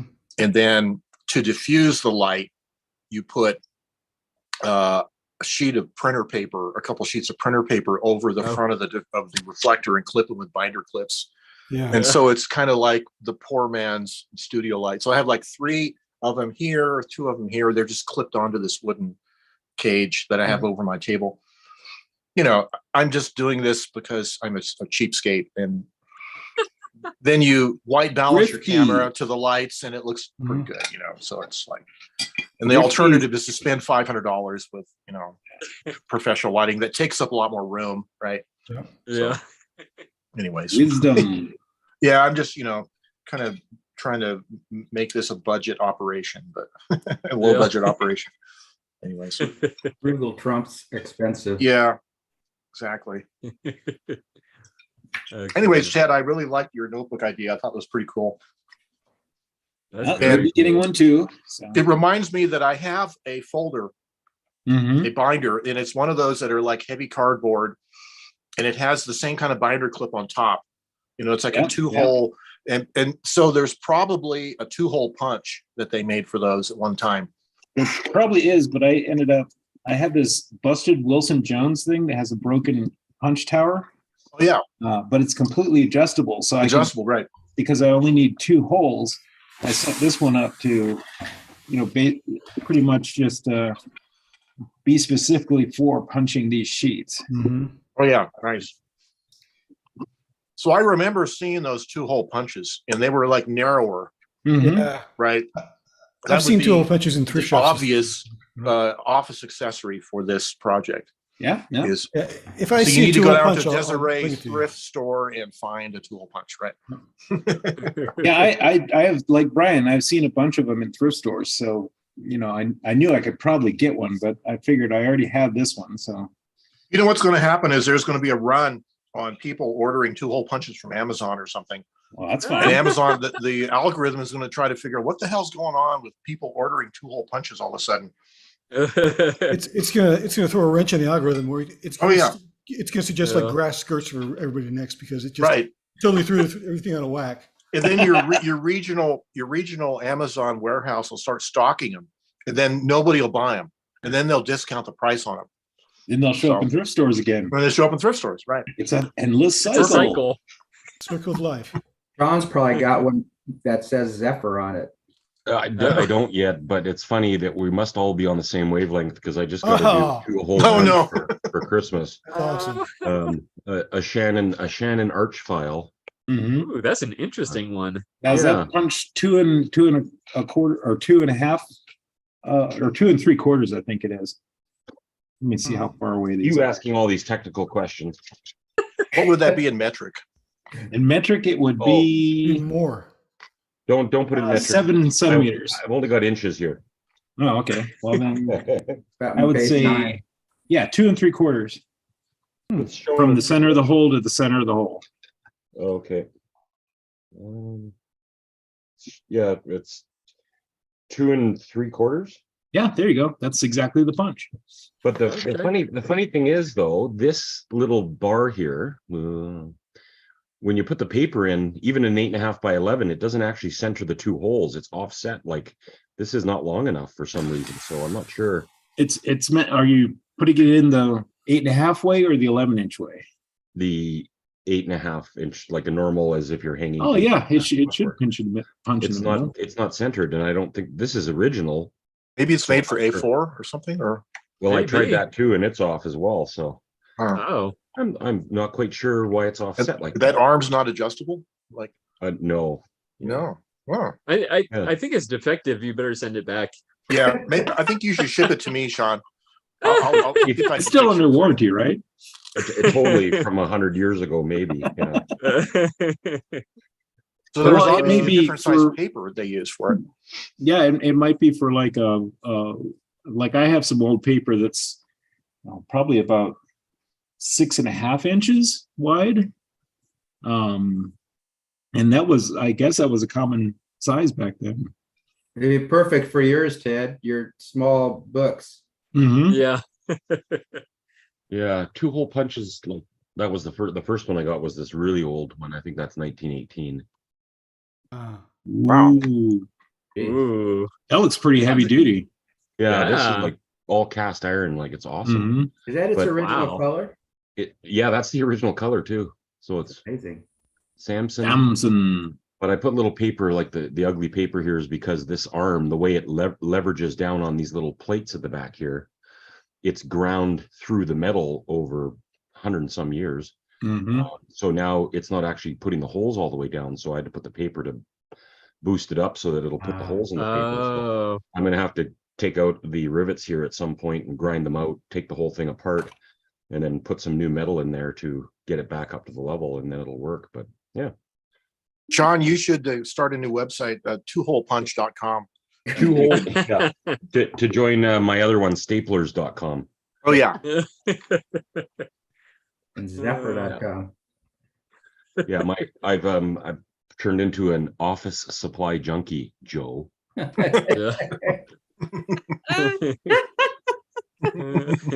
We all have. Yeah, we Yes. all. Yeah. It's all related somehow to Mhm. typewriters. But yeah, Typewriter you can't adjacent. just have a typewriter. You have to have Yeah. paper. Accessories. Yep. Yes. Cable. Yeah. Yeah. I Yeah, it'd be I like- never it'd have be much like- luck with those 2-hole punches. Whenever I see them all the time in the thrift stores. In fact, I see those more than I see a regular 3-hole punch. Mm-hmm. But it's always the very modern looking ones that look like they were made within the last 10 years, which they were probably older than that, but yeah, I don't see anything interesting like the ones you guys are showing, so I'm jealous. You'd move to someplace that's not California, probably. I know. There's nothing good here. There's Oh, another one. look, there's Robert's Ooh, got look one. at that one. Sure. Yeah. That looks interesting too. See, that's got style. It's Yeah. That's Brian, too. sporty. It's a German Lights number 138. Very heavy duty, as you see. Very Mhm. massive, so you can really Wow. see here Wow. the gaps which and it really can handle this. And here you can adjust your the little lever here. Mm-hmm. You adjust your paper size. Oh. And then groove, and then it snaps in. So you have several gaps here, and so it can fix it for A5 or a A4. A Deutscher Zweipunch. Ein deutscher Locher, genau. And they're quite common here, and not so. I think they were. I think it's maybe 50s or 60s. I would think about it. And Wow. you can really find them because they were. It was a mass product, and many of them are still in use. I don't know. I think I got it this from my brother, and it works fine. Just some oil here. Here you need some oil, and then it works. Really punchy. But Sean, I'm a bit jealous about your beautiful two punch punches. Oh, well, Really yeah, nice. thank you. But yes, but it's I, fun. I can't collect many of these. Like, this is just not realistic. So, Well, you gotta get one for everybody, so yeah, well, I'm gonna have to find Yeah. I like can all get into my yeah. notebook thing. Buy a box of these Acco binders, and you have 50 Nice. notebooks. Wow. Yeah, I got a lot of notebooks. I forget somebody who was asking the other day. I think it was Bob. Bob posted on Instagram something along the lines of, how many notebooks do you have lying around you? And I'm thinking, oh my God, that's too many. I don't even want to say. So you got a problem, but it's okay. A lot of us do. Yeah, well, my biggest thing about notebooks is, like Gregory will send me all these nice notebooks, and I can't write in them because it's like once I start writing in them, I'm afraid I'm going to spoil them. Oh, They're too I don't nice. know what to write in them. I know the feeling. oh, Yeah. So I have a whole bunch of notebooks that are just blank, but yeah. that's kind of the reason I wanted to do this, is because, like, okay, if I screw it up and I, write something weird on one of the pages that I don't want to be in here, or if I write something on a Yeah. different page and want to put it in here, then, I just needed a notebook that I can take apart and reinsert the pages in, or rearrange the pages in. Yeah, I think it's a great idea, Ted, because having random access to the pages, right, instead of serial access, is really important. Because I have a bunch of old notebooks, like journal books, that were partially used. You use it halfway, and then you get another journal book that you're more interested in, and then you leave that one. And then if you go back to it, then you end up with, like, the entries are out of chronological order. They're kind of mixed up from book to book, right? Exactly. Yeah. So, I like that. I was very much interested in, make it so, if you got 5 of these notebooks and you, like, take one out and write some stuff in it, and then you have another one at work or something, and you write some stuff in that one, you can pull the pages out of one and put it in the other. Right. You have a complete, kind of a running thing. And Yep. I've been buying all these, like, Franklin binders that have, little pockets. Well, not even pocket size. You can't find one that's pocket size is the problem. Right. It has the, multiple, like 6 different rings in it. And, Yeah, I have one of those with a punch for those papers. Yeah, I do too. I kept trying to come up with solutions for this, and it's like the big Franklin ones you can't put in your pocket. No. And it's like the ones you can put in your pocket, you can't take the pages out of. So we're gonna start calling these monk books, right? Monk books. Something like that. EDC, some sort of EDC. Yeah, everyday I'll come up with a name. Yeah, but it's everyone who writes to me might just get one. So Wow, that's awesome. I'm Excited. excited. Computers had RAM, but in the analog days it was random access notebooks. Yeah. And like you had to put everything, finding out where you put all that stuff, and defragment your notebooks. I also looked at stuff like Joe's hipster PDA, where he has a single ring that goes through 3x5 cards.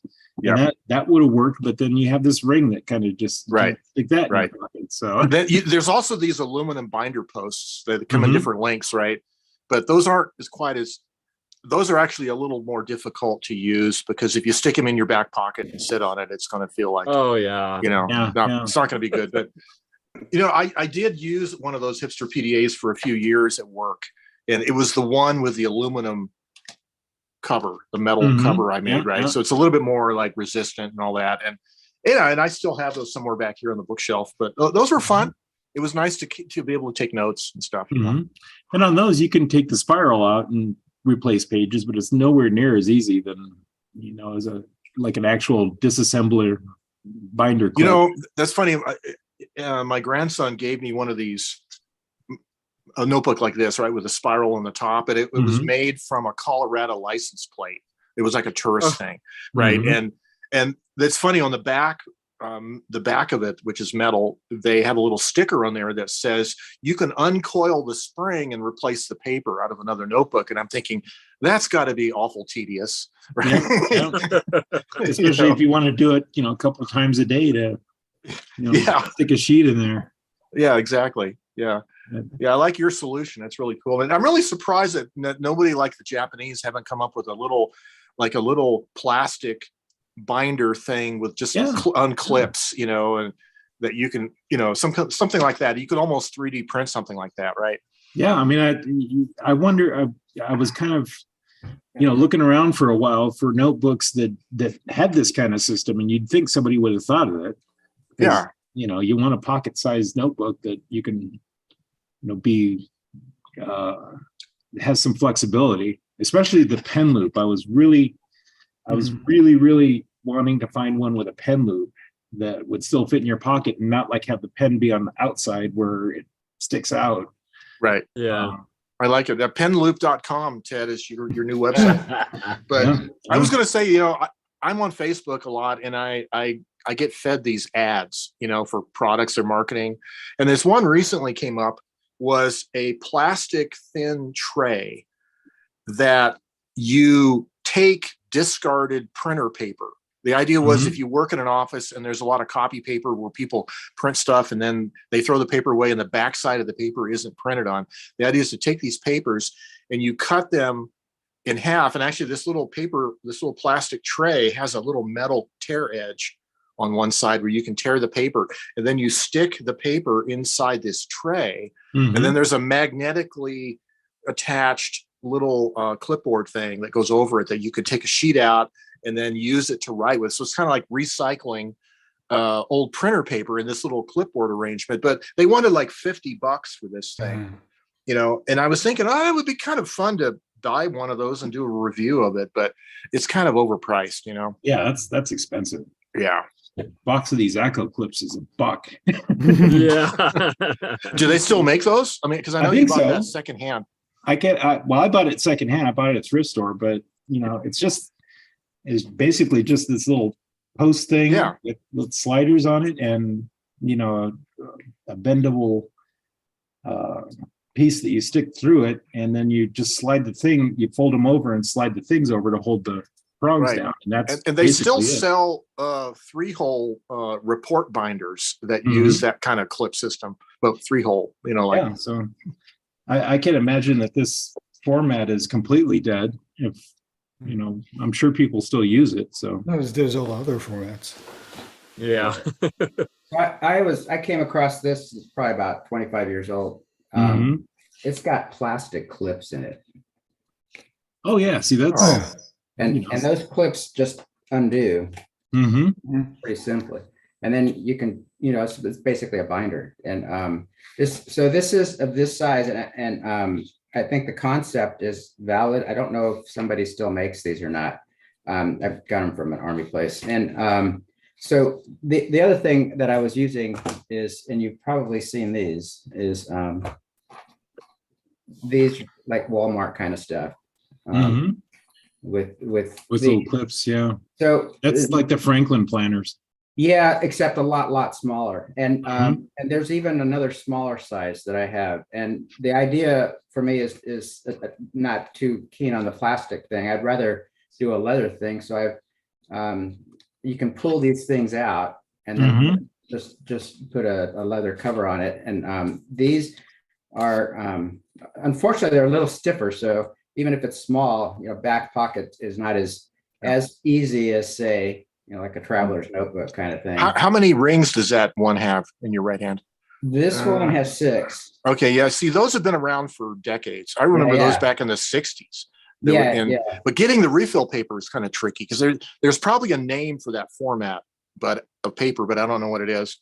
Yeah, so I had, like I said, a smaller one I use more often. And when I found a supply of paper, I just bought a whole bunch of them, and then I stopped using them. So I've got some that I'll probably return back to this format someday, or maybe a leather cover on it.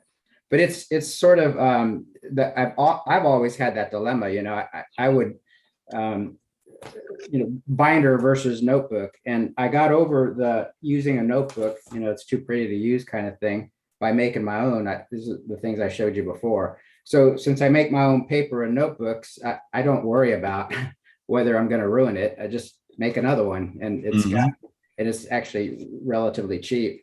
You don't have to buy an expensive thing. And then how do you bind those homemade ones? So what I do is this is put together inside of here with basically with elastic bands. And so I do the books, and then just staple bound, huh? I used to staple them, and what I found was the staples were sometimes rubbing on the elastic that is holding it in my other book, and so I just started sewing them. So Now I put 2 or 3 holes in it.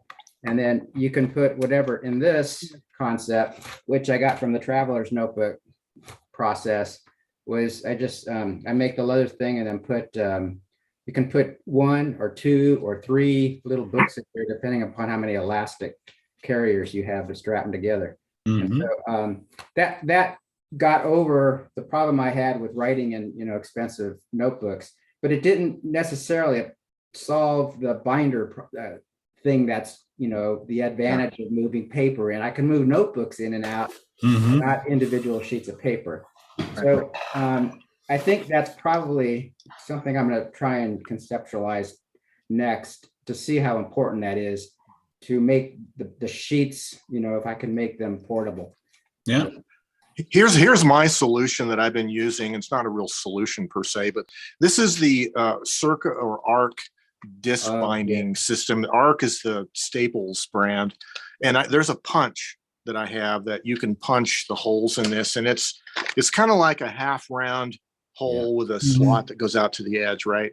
And the nice thing about these is you can just stick them in and pull them out, and you can certainly rearrange the pages. They just pull right out like that. And then go back in pretty easily. But something like that. I remember your the video. biggest problem I have with these is the discs are just too big in diameter, I think.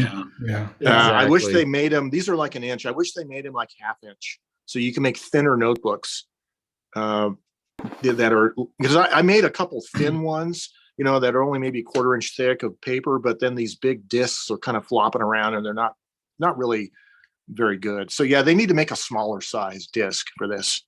But you probably only need 2 or 3 holes, depending upon how much paper and size of book. Right, exactly. My spider is hanging down here. Yeah. I almost wonder if they could make those like oval instead of round. Oh yeah, so I was thinking they don't have to be round. Right. Yeah. Yeah, that would be a great idea. I think you should go to the patent office and there you go. Maybe flat on the top and the bottom. Yeah. Or even D-shaped, right? Having a flat back and having a half circular or something like that. Make the whole thing less thick. That's even better. Yeah. Yeah, but at Staples you can buy these covers that are covers and divider tabs that are pre-punched with this what is it, 8 disc holes. So anyway, it's kind of cool. This is my video production, just a record of all the videos I've made. Anyways, but cool. I had another book the same size that I was documenting my typewriters in, just each typewriter when I bought it, what maintenance I've done to it, when I changed the ribbon and all that stuff. But anyways, they're kind of nice. It's nice to be able to pull the paper out, but the discs are a little unwieldy, It opens more or less flat too, which is a nice thing. Oh yeah, it does. Definitely opens flat. And then you can fold it around to the back. So you can have your top page can be there, right? So yeah, it makes it nice that way. I have about 4 of these that I've collected over years. And they each have a different function in my life. And you were talking about these earlier, the Franklin planners. Except I'm not sure if any of mine are actually Franklin. But they have the advantage of the rings. So you can, pull it in by subject or whatever and move things around. So, so even though I'm really portable with the other ones I make, I still come back to the mothership for topics, and each topic has its own. This one, this one's for my music stuff, what's going on in my music world. I've got another one for typewriters and fountain pens, and then my daily journals are going in them on that size sheet with typewritten, so mostly. And, so it's almost like a system where I've got the motherships and the satellites. I use the satellites. I take them with me all the time. I'm interested in the idea that in this day and age that notebooks have not been totally solved. Like there's still room for improvement. I think that's kind of an interesting thought. Well, it is, because for me, and I don't know how it is with any of you, but I was vacillating between, binder, non-binder, good notebook, cheap paper, whatever. And to me, it came down to, I wanted fountain pens. I was using field notes for a while, but they're not very fountain pen friendly. So, and my wife just bought me a bunch of national park field notes. I'm not sure how I'm going to use those. But those were some of the issues I always had. And while I was happy about the solutions I made, they always created another challenge or something I needed. And so I was going back and forth. But it's if you could solve the binder problem in something that goes in your pocket, I think that's a huge leap. And because most binders, you know, they're just too rigid or something like that. That sounds like a New Yorker magazine article, solving the binder problem. Well, I'm thinking from a post-apocalyptic standpoint, like post-singularity, when machines are soaking up all the knowledge of humankind, kind of less easy for them to scan will be better for humanity. So I think Ted's two-punch system is good because it's hard to keep it open, and it's hard to see all the way to the middle of the insides. Yes. Joe, Well, that's actually what kind of the pen is for. You put the pen on the Right. front cover, and then when you open it up, the pen weighs the cover down so you can keep it open. I think it's still a Oh, little my fiddly goodness. for machines. You think of everything, Ted. But the ones with the rings that open flat, those things are just going to get scanned in 2 seconds. Yeah. The biggest thing is they Well, I think this That is, kind of thing. yeah, this is like a branch off of the whole typewriter insurgency movement, right? Is the whole, the notebook thing, the pocket notebook, right? Yeah. I think so. What were you going to say, Ken?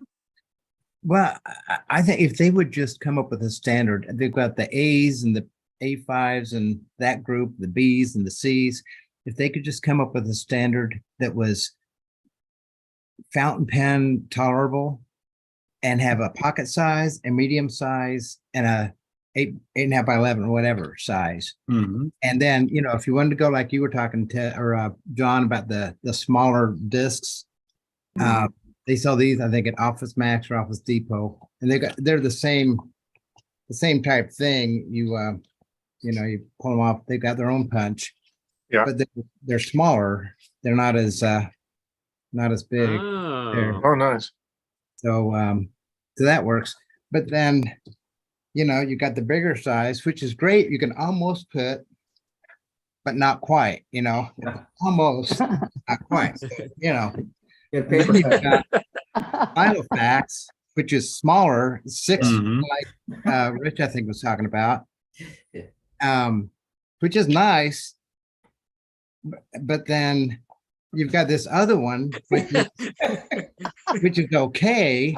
If you know, you put your pens in here, you get your 149 will fit, and you can do, you know, like Susan was talking about, but it's not 9.5 by. Sorry. This one's Even better, perfect. Like I think Susan was talking about 9 by 6, but this is 6 by 9. It's perfect, but again, it's not. You can't add to it.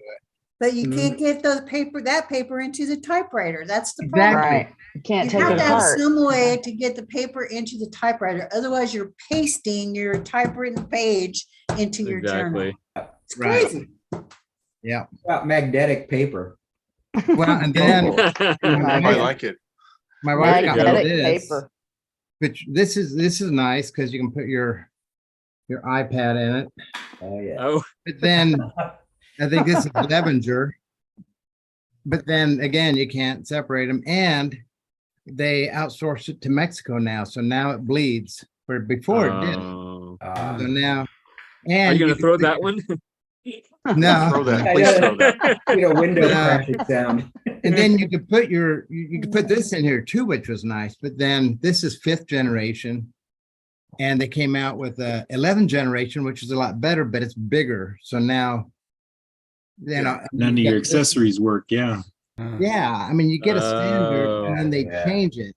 You know, it's so You, now. you know what works better than an iPad in that is just to put a mirror in that. You can just stare at yourself. Right. It's incredible, Ken. I know it's That's sad. funny. Let me share one more thing that Yeah.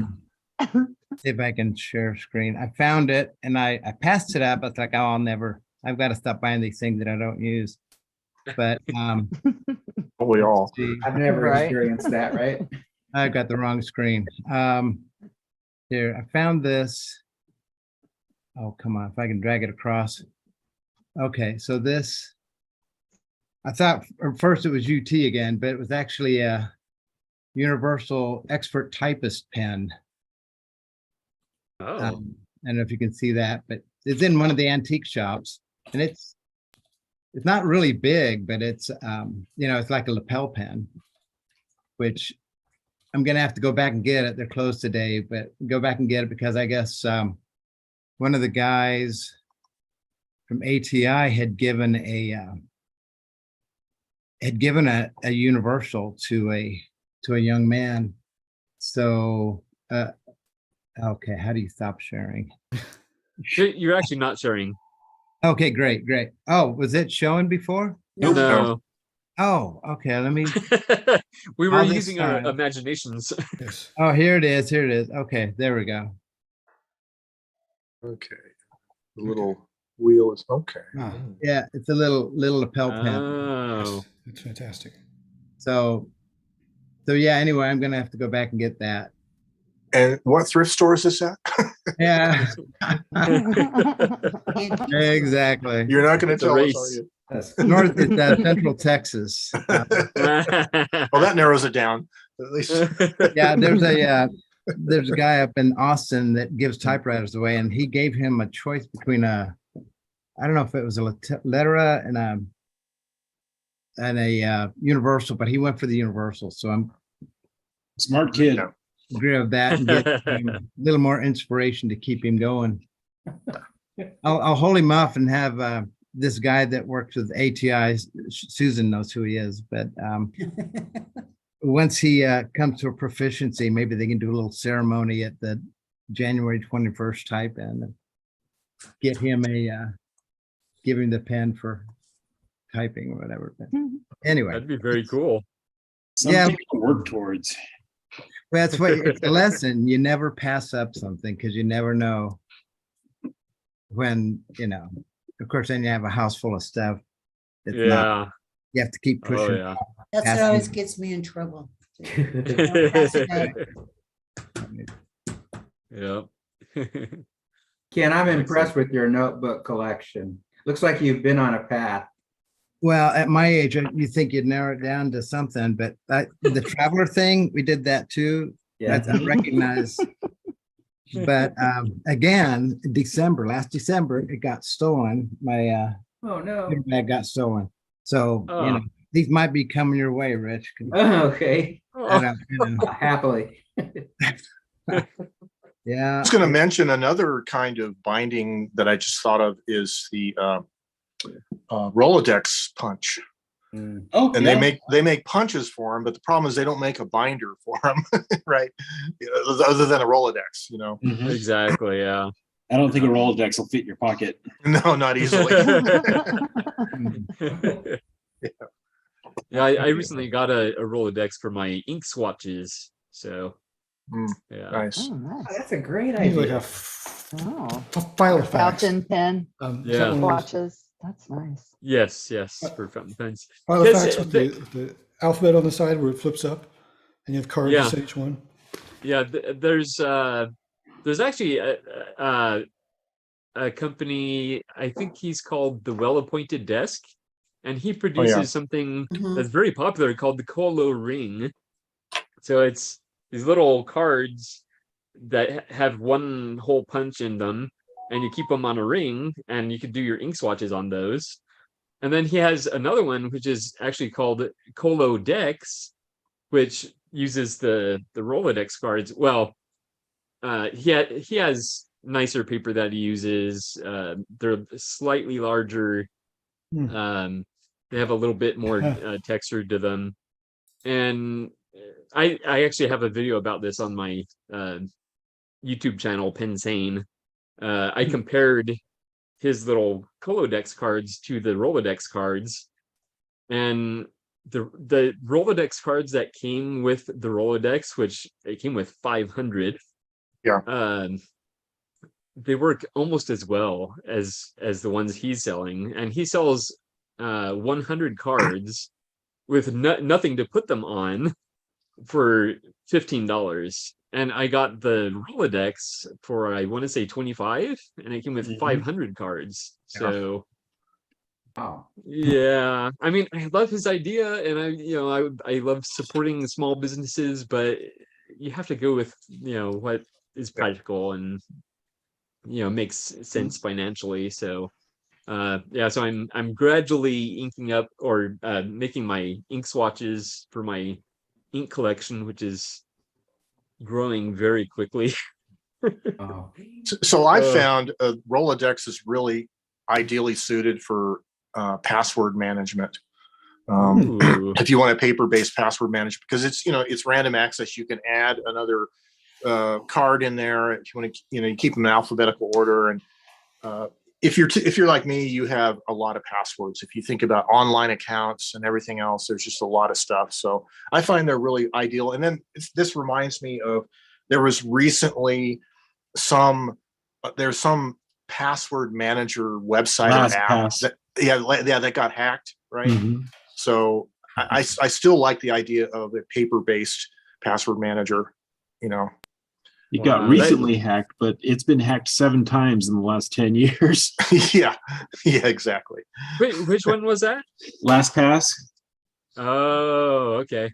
I use Keeper, so now everybody's gonna try you and never want to give someone else all your passwords and keep them stored in one place, because that's just not a recipe for good.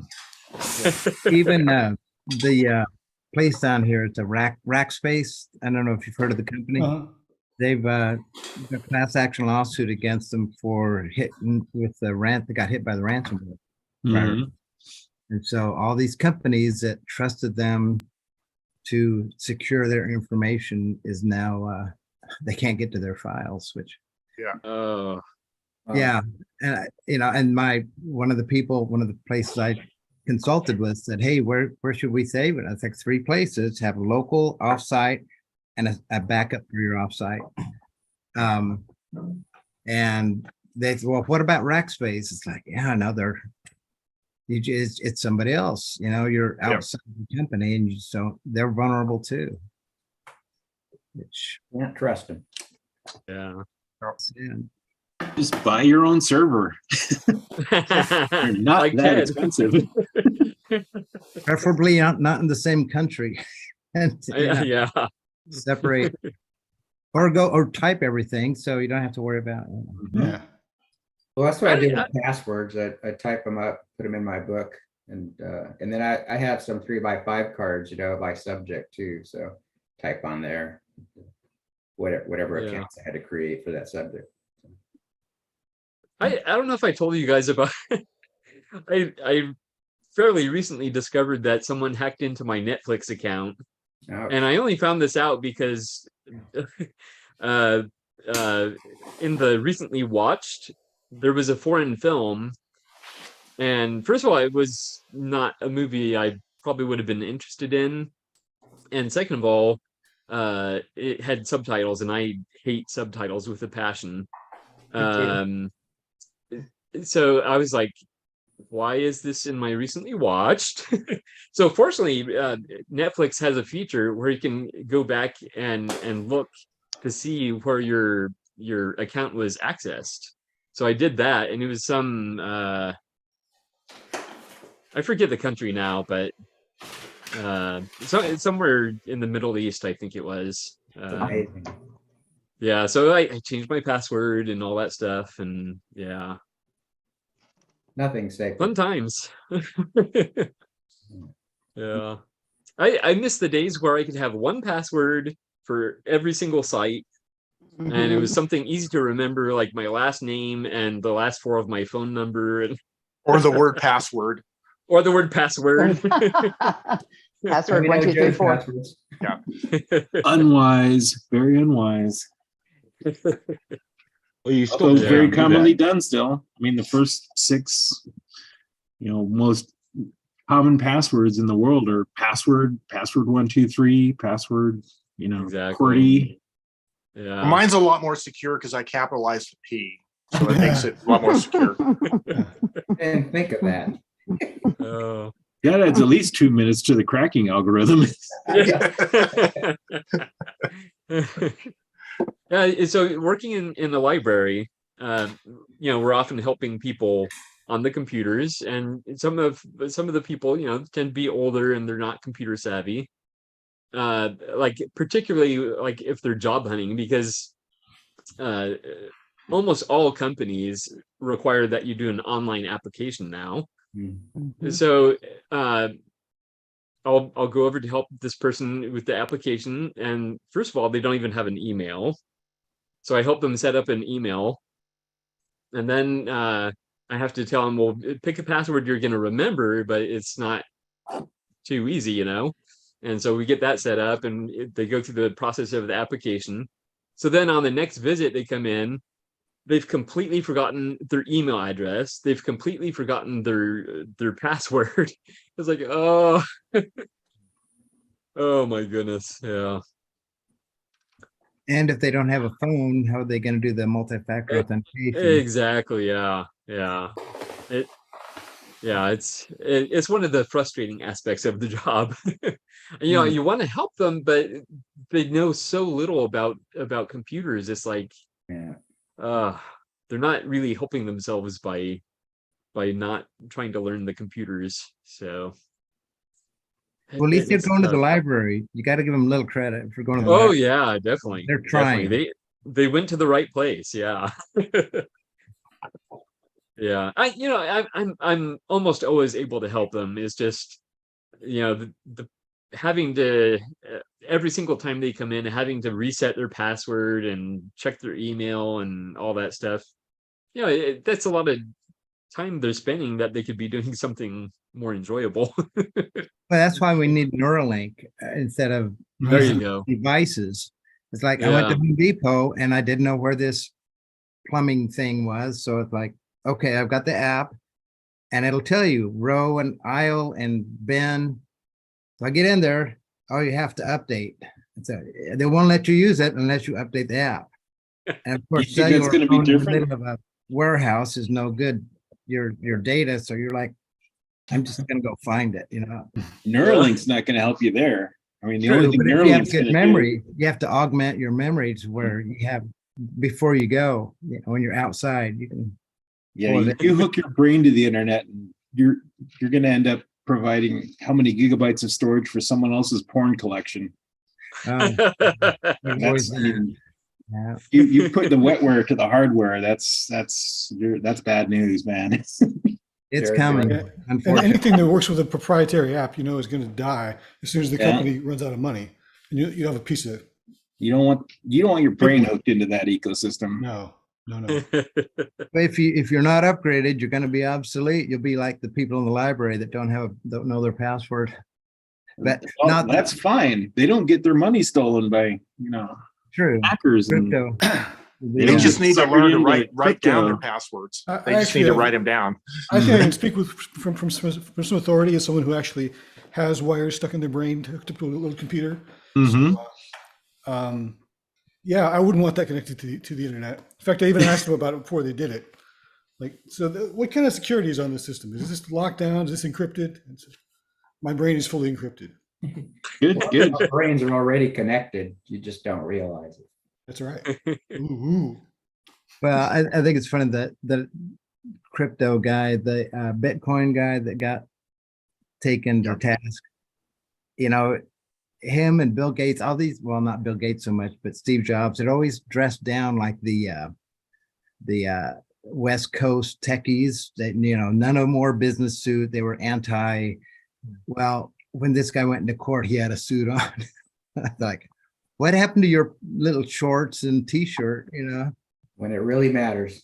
When it comes down to it, you got to look respectable or credible, even though, well, anyway, put on that persona anyway. Yeah. All that stuff went Crypto is crazy. I mean, just because you can prove that you have done a thing doesn't mean that you own that thing or that it's worth anything. Yeah. Just solving problems just to prove that you've solved the problem. It just isn't. You're just spending electricity to do nothing.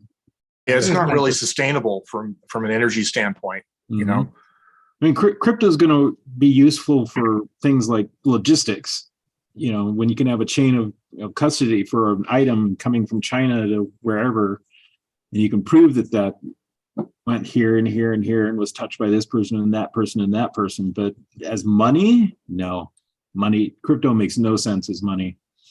It was like Jurassic Park, which stole it from some stoic probably, but said, just because we can do it, should we do it? Yeah.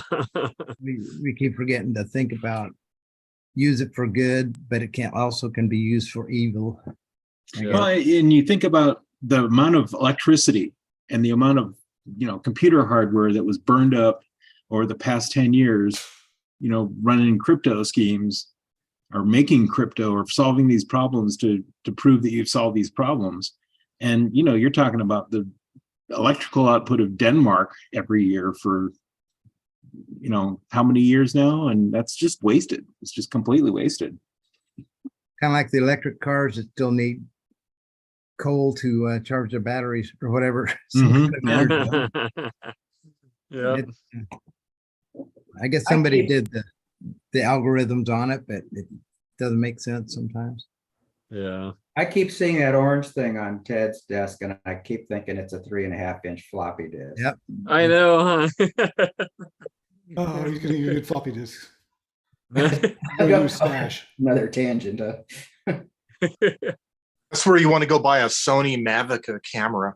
Those were the old early digital cameras that recorded to 3.5-inch floppies. Oh yeah. Oh yeah. There you go. Ah. There it is. And there's an orange one in there. Yep.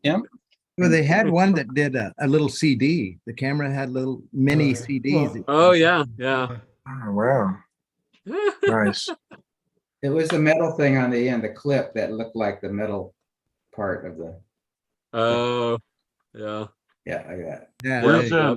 Where's Ted? Because I see this other guy sitting where Ted's usually sitting, but his face, something's wrong with his face. Oh yeah, I had my yearly haircut. Congratulations. The pruning season. Yeah. Pruning season, yeah.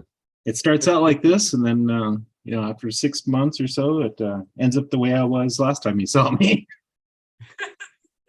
I like sheep. So, Wake up, sheep.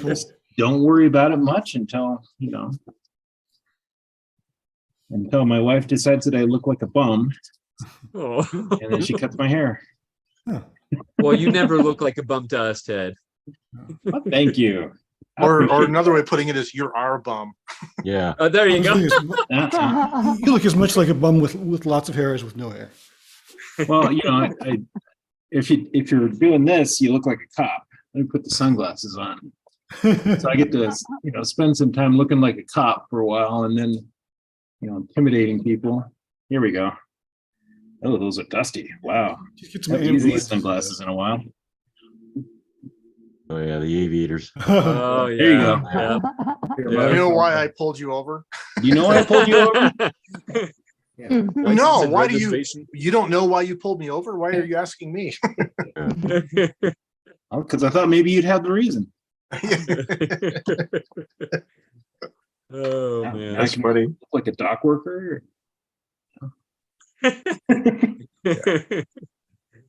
Oh, there you the go. many looks of Ted Monk. Yep. What should I do with this? Oh, a VHS. Oh, that's not even a VHS cam. That's one of those plug-in ones that goes with Betamax. Recorder. Yeah, I don't know what to do. Oh, with wow. Yeah, separate recorder. Go film something. I haven't looked at it yet. It's been sitting on my floor. I didn't buy this I bought something that had this in it. Mm-hmm. And now I'm trying to decide whether this is something I should investigate.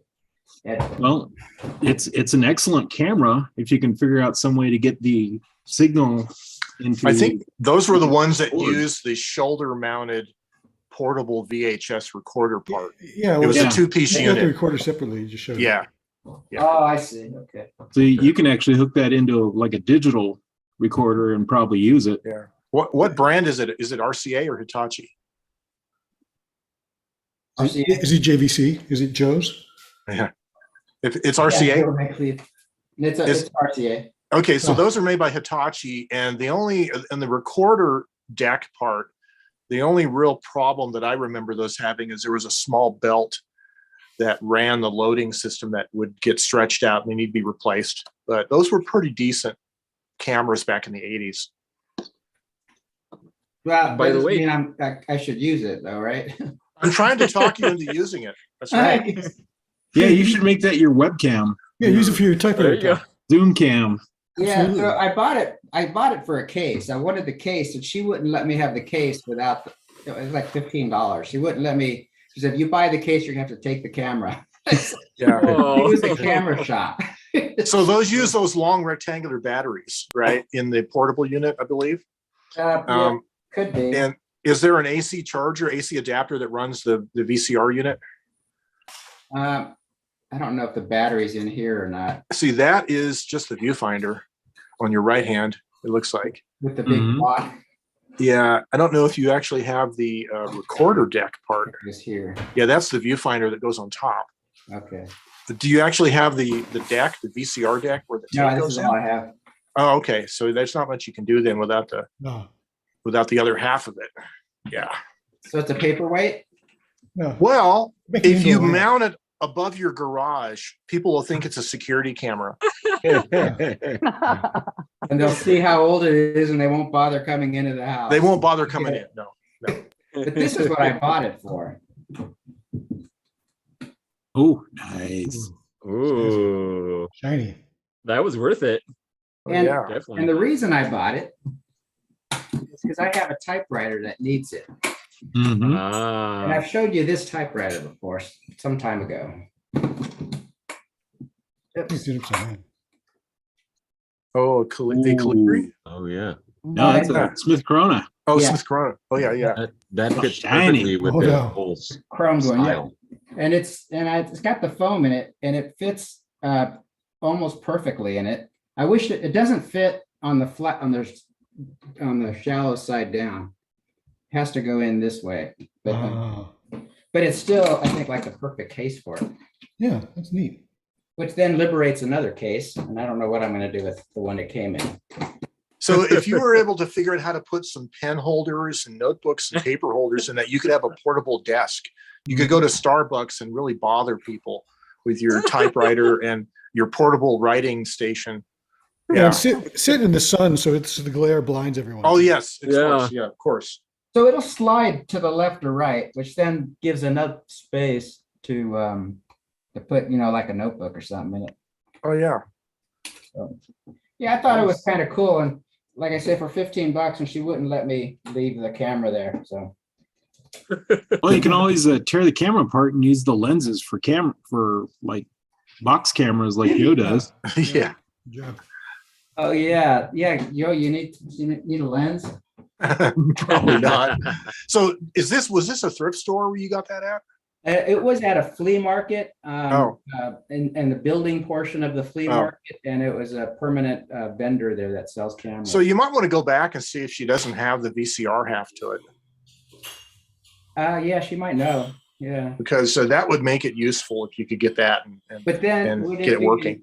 It would be working, but would it be useful? I guess that's the. Well, if you could get the composite video out of the VCR deck, Yeah. and you can run that into a capture little one of those video capture dongles, then you can digitize it.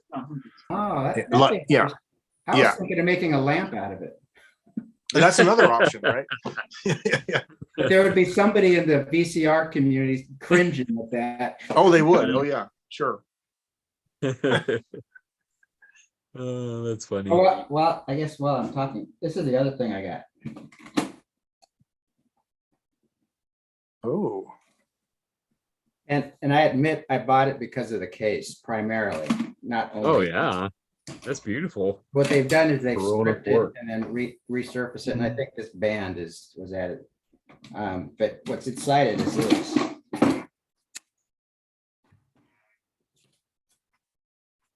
oh, Corona 4. Yeah. Oh, Nice. So that's nice. it just needs to be cleaned. They said it was in restored shape, but it's there's a sticky key or two, so I just had to clean it. Okay. And it sounds a little janky, but it works. So I'm not quite sure why. Something going on with the Rich, if I was down there, I'd help you out with it. I love Corona 4s. Oh, do you? Oh yeah. I think it's a I own a classic. few of them. Oh, do you? Oh, I've got Oh, like I've seen some of yours. You 25 have of them. like a red or an orange one? I've got all the colors. Yeah. Yeah. Yeah, I remember seeing some of those. Pretty Yeah. cool. They're fussy and finicky, but they're fun. So now I'm Yeah. kind of looking for a 3. But Oh yeah, I like the 3. I got one. holding one. Yes. And Sean, this was sorry, I'm hogging all this time. No. This is I got 2 new coffee mugs. This one is the coolest one. Sean sent that. Yay. Glad you got it. So now I gotta wonder if I gotta look for a noiseless. Pretty cool. Oh yeah. Pretty cool logo. And Yeah, this, I've got 2 left if anybody's interested. they're good. And this one isn't such a good one, but it's gonna take me into another topic. So this is I don't know if y'all whoever watched Seinfeld. Oh yeah. And if you recall Del Boca. Oh yeah. Yeah. So if you remember the significance of that imaginary place, it was where Jerry's father moved when he retired.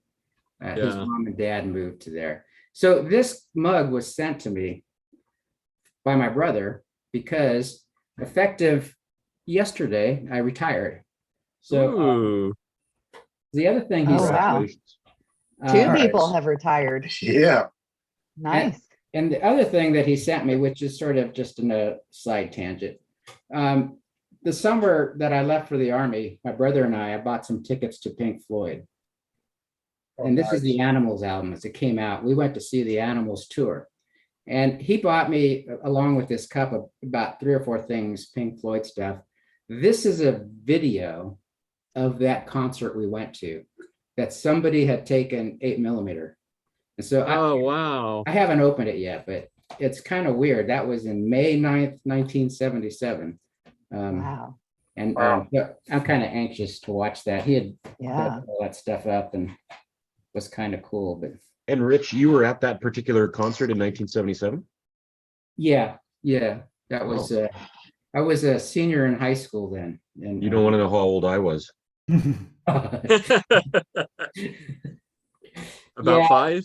No. I was Not even. 5. Not even. I was 5. Yeah. And then I left for the Army 3 months after that. So that was kind of tied into the reason why he threw that in for the retirement gift. That's awesome. Wow, that's cool. Very cool. Excellent. That's all the news. From Lake Wobegon. Excellent. Yeah. Excellent. And Sean, how are you? I'm very good. I'm feeling a lot better now. I've recovered from last night a little bit more during this call. So thank you for giving me the opportunity. I'm a little hazy, but I don't know if we do this to ourselves. I may not be as old as Rich, but I'm definitely getting to the point where I can't do what I did last night. And I shouldn't. I should just go to bed at 10 o'clock and do what Brian and his friends do, you know. Happy New Year. Yeah. So don't worry, it gets worse. Yeah, that's the first part. The second part is we never learn. No, and that's where I'm sort of realizing that no matter how you want to wash out your old year, doing it with a liberal dosing of alcohol is generally not the right solution, I don't think. So anyway, yeah, no, other than that, all good. I don't really have a lot to say. I wanted to be like Curry, so I brought out my chocolate colored SM, but this is a 4. But then he went to his Selectric, and I don't own one of those. Yeah. I can't win. You only own typewriters that you can work on? I only own typewriters that have no electric. I do have one electric, that Smith Corona 5TE. No, I just like the Armstrong powered ones. Yeah. Excellent. Yeah. All right. Well, it's very good to see you, Sean. Yeah, you guys as well. And hope everybody had an awesome Christmas. And Joe, I guess you're retired too now? I officially? am officially will be January 18th, but I essentially don't have to go back to work except for that last day. Congratulations to you and Rich then. Thank you. Yeah, Thank and you. I can already see you relaxing and your color is good. Oh, and that's your- right. I don't have to get up at 4:45 in the morning. Yeah, it's great. Yeah. But you will anyway. I probably will anyway. Yeah. You could get a lot of typewriting done at that time. Well, I was thinking about this yesterday in terms of, applying some of the, skills I've learned in the corporate world to your own personal life, like goal setting and discipline about working on things every day that needs to be worked on. I kind of need to do that, because people say when you retire and you lose the structure in your life, you can kind of end up, like, I got one thing done today. I sharpened a pencil and I was exhausted, And it was a mechanical one. And it was a mechanical one and I ruined it, and, yeah. So the idea of being able to have goals and being able to be productive is on your own schedule. It's like being self-employed in a sense, being retired, right? So anyways. Yeah.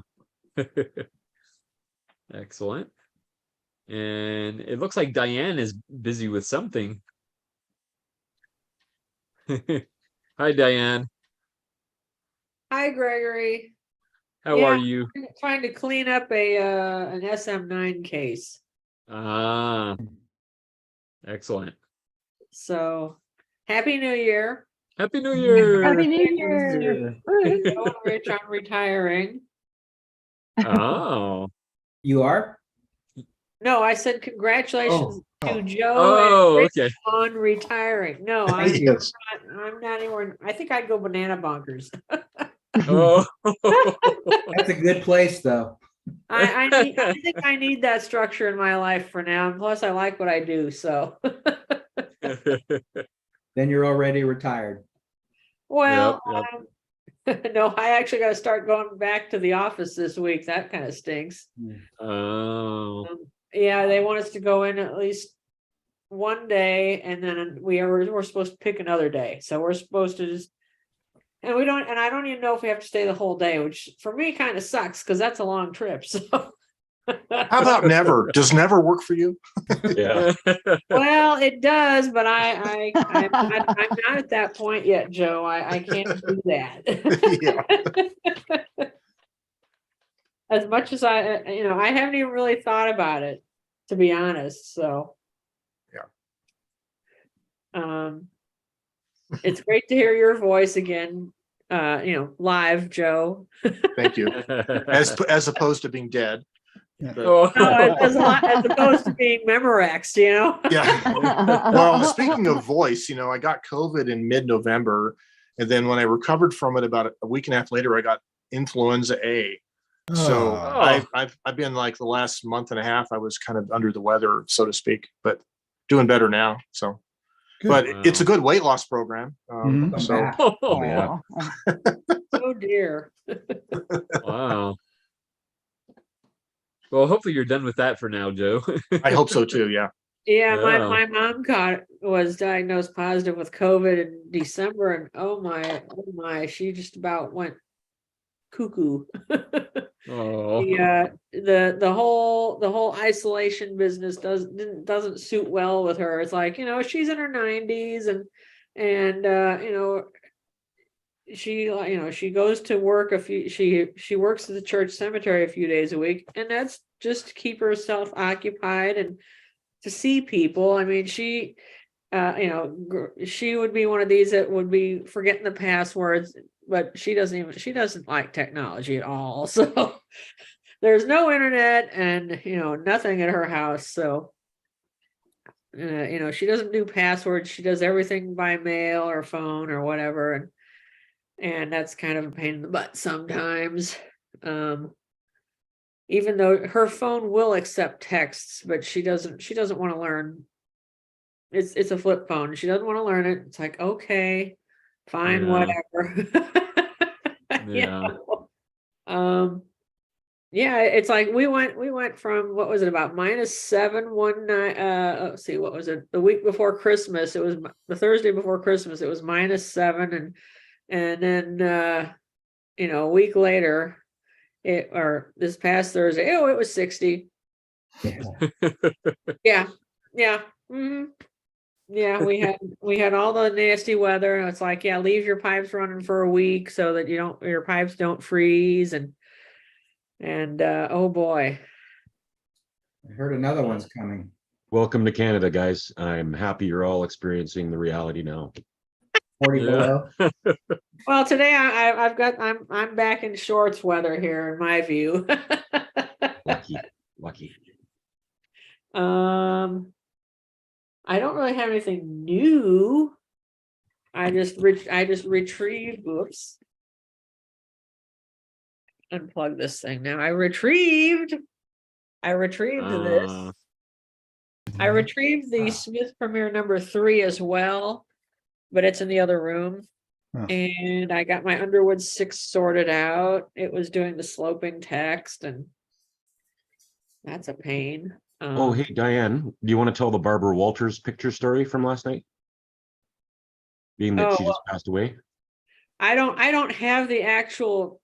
Oh, okay. Did you post the picture? No. Oh, you can recount it anyway. Well, anyways, somebody posted a picture last night that showed Barbara Walters next to a typewriter. And we were trying to figure out what it was. And well, we did. Of course, mine is on its side, but that's because I have a desk full of typewriters, and it's the one in the back. It's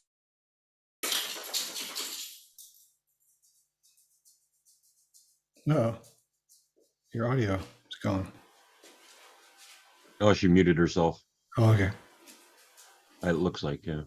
didn't mean to. It's okay. Oh, blame it on the cats. Huh? Blame it on the cats. Oh, no, I'm not blaming it on the cats. Oh. Well, there's no. So. Oh, anyway, yeah. So 440 or what is that? yeah, it's a 440. Yeah. And of course, we only saw it from the side, but from the side, it was pretty distinctive. Also pretty heavy. Hmm. So that was the view that we had Oh, okay. in the picture. Like a business machine. Oh, it's Yeah. definitely a business machine.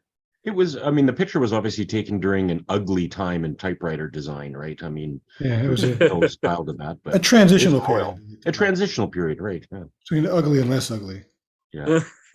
Well, my understanding is that it's basically an FP in there. Yeah, And- if you look at the FP on the side, it's the same sort of look on everything. It's just a little bit longer. Oh, okay. Well, this is a hell of a lot heavier than an FP, though. Yeah. I mean, I shouldn't say, yeah, I'm regularly lifting an FP. I'm not, but I'm just saying it's heavy. Yeah. When compared to that, this is a heavy honking machine. So let's see. I brought this one home. I have yet to actually. Yeah, I have too many typewriters on my desk. I know. Oh, now I have a not cat. The thing. Nobody's judging you. Too many typewriters is not a thing. Yeah. Thanks, May. Good work. Yeah. So there's my other one that came home. We could not get the type bar replaced Yeah, but because we couldn't get the screw undone, basically. And yeah, I don't know if you can see without some light. And I don't know if that's enough light. It's kind of got a missing tooth right there. Anyway.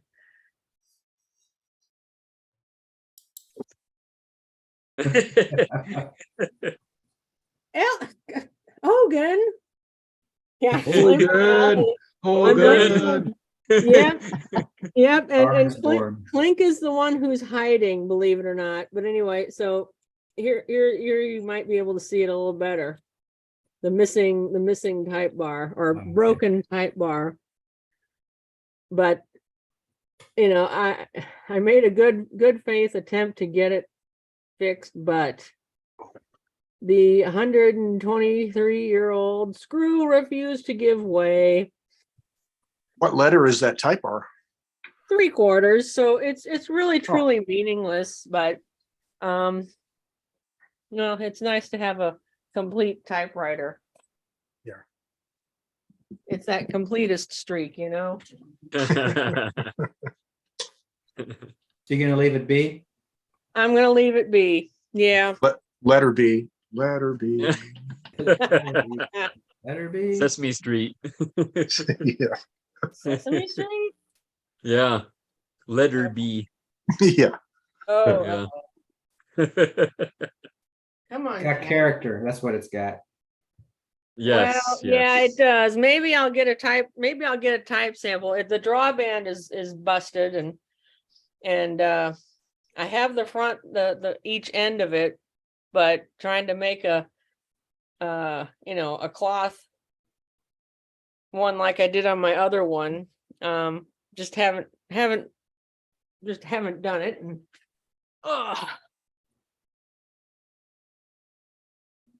yeah, this is the other one that came home. Ah, nice. Wow. Ooh. Yeah. This is the first one that I sort of like learned how to take apart. Mind you, it was over at the repair shop when the one guy was out for a week because his daughter was getting married, and basically the other guy said I took a week of vacation and I basically spent the week over there and was cleaning this up. And I mean, is it super duper clean? No, it's reasonably clean and it's functional. So anyway, there you go. The beautiful outside, minus the snow. Yeah. And it actually is kind of nice. It's whatever the heck the temperature is. West. I think on Christmas here it was 80 degrees. Oh my lord. Well, we had wind chills, I think 20 below zero or something, and wow, we really haven't done Christmas yet as a result because it was too cold and nasty, and you don't want to be out when even though your car works, just in case you have car trouble, you don't want to be out in that. So we just our family's going to get together in a couple of weeks for Christmas. So well, it is what it is. So It says it's 79 here in Orlando right now. what is it here?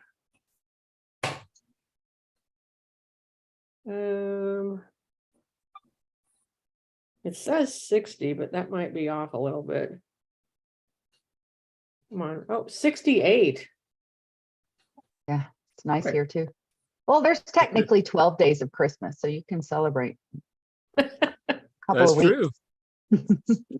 Right. What's today? Day 8?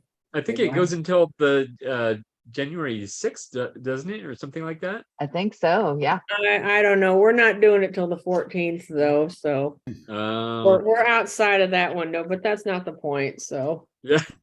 Yeah. Yeah. yep, I need to replace this. Oh, there needs to be a new one. Is there a new one? I'm pretty sure that Fred had announced there was a new one. You have to find it. Yeah, Fred Durbin. Yeah. Ah, yes, yes. Yeah, I think I have him. I'll just message him and say, hey, I need a new calendar. Actually, I got to flip my. Why not make a Type Pals calendar, Gregory? I wanted to do that last year, but it just didn't happen. I got to flip my perpetual calendar instead of it That's being, cool. way over here. I got to Ooh, that's very cool. I love that. Where'd you get that? I got it at What? Gimme. oh heck, Frank Lloyd Wright's house. Oh, yeah. Oh, wow. But actually it's designed for MoMA, the Museum of Modern Art. So you could probably get it on their website. They had like okay. 3 different sizes. One was really big, one was small, and then there's this is the one in between, and you have to move, it's a magnetic thing. You have to move it. That's But yeah, awesome. it was I nice like to go, it. yeah, it was nice to go from, here Yeah. all the way back to other end. So That's awesome. I Wow. love that. yeah, I was happy when I got to, I had this at work, and then I didn't bring it home and, immediately. And then last year when we were told, oh, clean off your desks or clean out your cubicles, I brought it home. So at least I've got it. I mean, it sits up in my window, and I change it every day. So at least I know what, I have my calendar going and Cool. whatnot. Wow, supposedly Walmart has it for $18.24. Man. Well, anyway. Or you can support MoMA and get it on there. It looks like $24.95. Oh wait, that's something else. Well, it probably was. I forget. I don't know. I bought it back in I think it was 2017 is when we went there. I went there after Herman's one year with Lee Whitaker. And so we had made reservations in advance to go visit Frank Lloyd Wright's house, because it was about an hour further out from Herman's, relatively speaking. Yeah. So it's like, hey, we're close. Let's just do this, and we'll go, and then we'll turn around and go back to her house. Okay, that's fine. So we did, and it was nice. We toured it, and it was definitely 60s, and that was how they left it, and it was kind of neat. Wow. And it's it's kind of like I guess it's a museum or something, but anyway, you can go tour it, and cool looking house, I think. But Yeah, definitely. So you should take a pendulum to that calendar and hook it up so that it, at the right time, 24 hours, it moves the little ball. And then when the ball gets all the way to the end, it should move. And by the time it gets to the bottom, the lever will push the month so that the month. Oh. So then you make it solar powered, connect the pendulum to a solar power, and it will work in most places except for Sean, where it's snowing all the time. No sunlight. That's funny. Well, I was looking through the database the other night, and I determined that I have a faucet 1730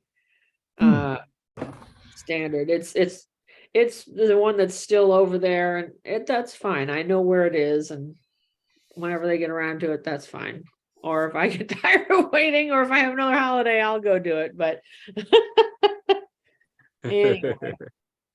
Yeah, I have not actually tried. I think I tried it when one of my coworkers brought it. She brought it and the Black Selectric one, and she said, "Here, would you like these?" Okay. Wow. Yeah, and this is like 2018 or something. It's like I really didn't have space for it. That's kind of why they stayed in my car till I took them over to the shop, and they were over there for a while. And that was fine, because at that point I was in the place I was tripping over machines, and it was like, ouch, stubbing my toe. I was not a happy camper. But anyway, always room for one more. Not in that place. I'm just so glad to be out of there. I can't tell you how glad I am to be out of there. So let's see. I don't think there's anything else. Well, that was some pretty cool stuff, though. Yeah. I'm trying to get caught up on some of my letters. I'm waiting for some ephemera to come to me. Ooh. I think Yeah. I think we have I forget which day I scheduled it for. I'm not sure if it's next week or the week after that. The topic is just show and tell, so that would be ideal for that. Yeah, very cool. What do you have there, Joe? Well, okay, so this is a binder that uses the same clips Oh that yeah, Ted is using, and yeah. this is called Hot Thoughts, a thermal typewriter journal dated Q4 of 2019, and these were a series of thermal typewriters, typewritings that I had done when I was reviewing a bunch of thermal typewriters, including, you know, the multi-page things you do from a roll of paper. But this particular binder, and it's hard to read right here, but it's ACO Press, ACO International, genuine press board. So this was a finder made by ACO, a binder with that same spider, with that same type of clip system. So I don't know if these are still available, but it's a pretty cool system, especially for thermal typewriter paper in rolls, right? If you're using rolls of paper, because you can just, however long your typing is. Here, let me try to find one of these. Let's see, I have some of these that go for a good length of, I think one of these is like 3 feet long or something. I don't know where it's at, but anyway, yeah, you can just fold these down, right? And you can have a long writing that you can bind on the top with a 2-hole punch, Yeah. you know, so it's pretty cool. But Yeah. anyways, thought you'd like to see that. Good idea. Yeah. Yep. And it's nice and compact too. Oh yeah, it is. And this is a nice heavy press board cover. Right? Yeah. I like So, that. Yeah. I don't know where I got it. I think, I don't know, maybe a thrift store or something, but hopefully I'll have to do some internet searching and see if they still make these. Probably Yeah. not, but who knows? Anyways, Yeah. that's my show and tell. Very cool. Oh, look at the kitty. Let's see. Brian, how are you doing? I'm good. I'm good. Excellent, excellent. I have something kind of typewriter related. I had this for Christmas from my parents. I've not seen this before. Yeah. It's a label maker. Oh, cool. I was looking at this. How do you like it? I like it. I like it a lot. I didn't even know it existed, so I didn't know I'd be so excited about it. The carriage return lever cuts the paper, so it comes out. You hit the return lever, and That's it cool. uses this thermal tape. It has a really simple spooling mechanism. It's just a one-sided spool, and it's just got a capstan and roller like a cassette deck, and it just feeds the paper through. And it prints black on clear now, but you can put thermal typewriter paper in it. Yeah. I used some fax paper and just cut a strip 16 millimeters by however long, and ran it through there, and it ran just fine. Good idea. Yeah. And you print it from your phone? Yeah, it's a Bluetooth device. Okay. And then it's got a couple other buttons that do things when it's not hooked up to Bluetooth, which my phone's dead right now, so I can't show you. But let's see, I turn it on. Yeah, it's on now. So you got a little green light on the space bar. There's a button just for spitting out the date. Oops. Ooh, I like that. Let me cut it off so we can see it. Oh, it didn't come out. Well, fiddlesticks. Let me try. I was talking about how great this thread, and then now it doesn't. Probably when you opened it. Pull it back or something. There we go. Yeah.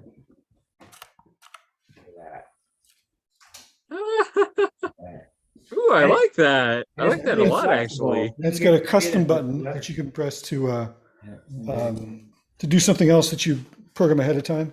I made my print a little picture of a puppy dog. I need one of those.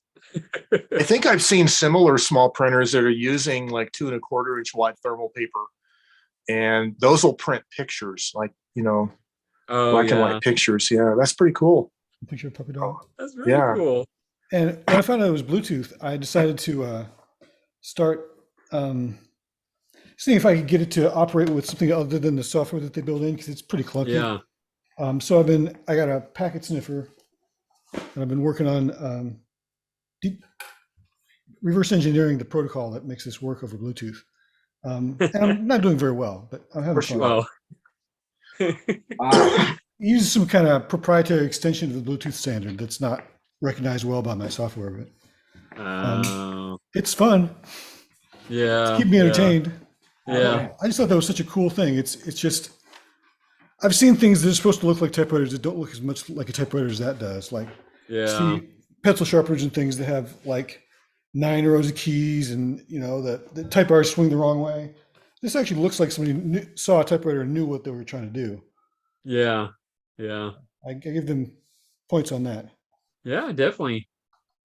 I think the fact that it looks like a typewriter, and the fact that you can quickly, like with one button, print out the date, that tells me that it's specifically meant for people doing planners and journals and that Yeah, kind I of would thing. think so. Yeah. I don't really know who it's for, but I think it's really cool. I do too. I Yeah. like the software that you could use to print almost anything.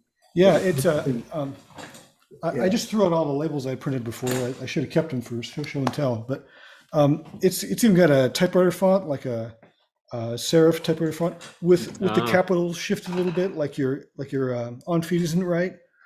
The font looks like that. So like I typed Merry Christmas and the M was low above the A. Yeah. So you could probably even import a picture of yourself. Oh yeah, it'll do pictures and line art. It does them just in black and white. Like it's either bits either 0 or 1. It's either black or nothing. Right. So it's hard to see what you've done a picture of, but sure. Yeah. And it's 16 millimeters high by, I'm not sure how however long you want it to be. Yeah, exactly. Just a big tape like this. Yeah. And it's 300 dots per inch, but it's probably, it's not, it's like 0.63 inches is the actual width of the thing. And it doesn't print on all that width. So it's probably printing on about half an inch or less. Yeah. So it's like 150 dots by whatever. So you can't get a whole lot of resolution out of it in just black and white, but still. You might be able to do a halftone effect through Photoshop, like the mobile version of Photoshop, a halftone dot. Its app has a halftone function on it. Okay. There's a halftone function and like increase contrast and decrease contrast. There's like 4 little presets you can do when you do it. And I got pictures to print out okay halftone, but they're still really small. Oh, the other thing you can do that's cool is it'll do QR codes and barcodes. So there's a barcode and my typewriter right now. Oh wow, little bitty one. Oh, nice. It says the quick brown fox jumped over the lazy dog. Like if you decode that, it says the quick brown fox jumps over the lazy dog. You could have a website, a URL, right? That people can click on that with your phone, On this I put, this is my sticker from the coffee shop. Nervous with that cup there. Yeah, above it. It's not just to bait you. It's 8675309. Oh yeah. I was just having fun. Those are some other things you can do with a little bitty printer like that. That's cool. That's very cool. Hi, Koa. I think Joe's trying to think of a way to put 100-foot roll of tape in there. Oh yeah. Well, when you have a label maker, then you discover there are labels that need to be made that you wouldn't know otherwise, right? Yeah. And the software also has lots of little stickers in it, and they're all like things you want to put labels on. So like there's a little sticker that's a clip art picture of like a shirt hanging up in a closet, and then there's like shoes on another one. Wow. And coffee beans on one. So if you're going to label a container, it's pictures of things you might put on containers. I think you should label everything in your house. Like your closet door, you could put those clothes hanger stickers in on the door so you know that's where the clothes go. Exactly. That's Coffee cups in the cabinet, and all that. Did you usually do did you that. put the puppy sticker on your dog? You would, yeah, I you'd have could, to. yes. I had. I've got a picture someplace of him with a tag on his nose that says dog. I've done that. That was with my old-fashioned label maker that I had before. My brother. I could see me going label happy with that. Yeah. It's pretty Reminds fun. me of the episode of The Simpsons where Bart Simpson got one of those, they Oh yeah. the big label makers. I can't remember what's the name of Olfa or something? Dymo. The big Dymo. crank on the top. And he went around Dymo. putting labels on everything. It's the property of Bart Simpson. Roger. Yeah. Went to the fridge and made something that said "put food in me." Yeah, it's got 1,000,001 uses. Starship Enterprise. The QR code idea is neat because I do all these little tags for my Oh typewriter. yeah. And probably everybody else does something similar, right? But what if I lose the tag? But if I could put a little QR code on it and then link it to this is Airtable. Was Airtable. I use this to track my typewriter collection. Oh, neat. The website called Airtable, and it's free so long as you don't exceed a certain amount of. But you'd never exceed it unless maybe some people have too many machines. But it's like a database so you can keep track of every machine and set it up however you want You put it. QR codes on them. So if you could have a QR code on the typewriter or even on the case and then have it linked back to the record in Sure. Airtable. Wow. All kinds of things. You can do. Idea. Yeah. It's a good thing Ted isn't here right now. He'd be booing and hissing. I know. I was like, don't we already have a typewriter? Personal collection. Well, yeah, you could link it to the Ted's website also, right? Yeah, So, yeah, definitely. Sure, obviously, Yeah. saying, then everybody knows everybody has. Aha. Mhm. Nobody answers. Right. Okay. Well, that's all I had to show off today. Very cool. Cool. Very cool. I have to say, it's a little weird seeing a barcode code on a typewriter. Yeah. Oh yeah. Oh, I especially like the Quick Around Fox, Chimp, Soda, Lazy Dog QR code. Yeah. Yep. That's Very about cool. as many characters as you can type in that format. But it's all included in okay. ASCII, so. Ah. Yep. Christopher, how are you doing? Doing well. It's nice to see everybody. Congratulations, Joe and Rich, on your retirements. I hope yours is at least as wonderful as mine has been. good. Thank you. And Curry, I have your letter here, probably from last spring, which I intend to get to before the next spring. So thank you very much for that. And you told me about being in Carnegie Hall, right? Yes, that's right. Oh, that was many years ago. You were there. Yeah. Yeah. Well, I When was I was last a there about, I don't high know, 8 school. years ago. So, but before that, it was like 52 years. So, in fact, when I graduated from high school, my friends in my yearbook wrote, well, I hope you make it to Carnegie Hall sometime. And it turned out that the very next October, I was there already. So Oh wow. that was kind of fun. Wow. Yeah. A nice thing. And it's really great to see you in May. It's always a lovely day when you're here. Oh. It's May Day. May Day, that's right. That's good. So I'm bemoaning the fact that my typewriter repair guy is gone. He was working in one of those business machine repair shops. And his boss was, I think, kind of a shady, shifty guy. And the place they were running was an old house that the plaster ceilings were falling down and all those sorts of things. And I drove by and it was all boarded up. So I typed him a letter and sent it to him, and it came back that they have moved and left no return address. So I'm thinking probably dodging the law or some attorneys or something, but I do not want to have to learn to prepare typewriters, but I don't know. Wish me luck in finding somebody. Yeah. Good luck. Yeah, good luck. It's a rabbit hole I do not even want to approach. So Me either. yeah. Yeah. So anyway, it's nice to see you. I've been enjoying the last few weeks, and this time I thought, well, there's some people I'd like to say hello to. So and Aw. congratulations again to the retirees. Enjoy. Thank you. Thank you very much. Certainly will. Excellent. It's good seeing you, Christopher. Thank you. Nice to be here. May, how are you? Oh, you have no sound.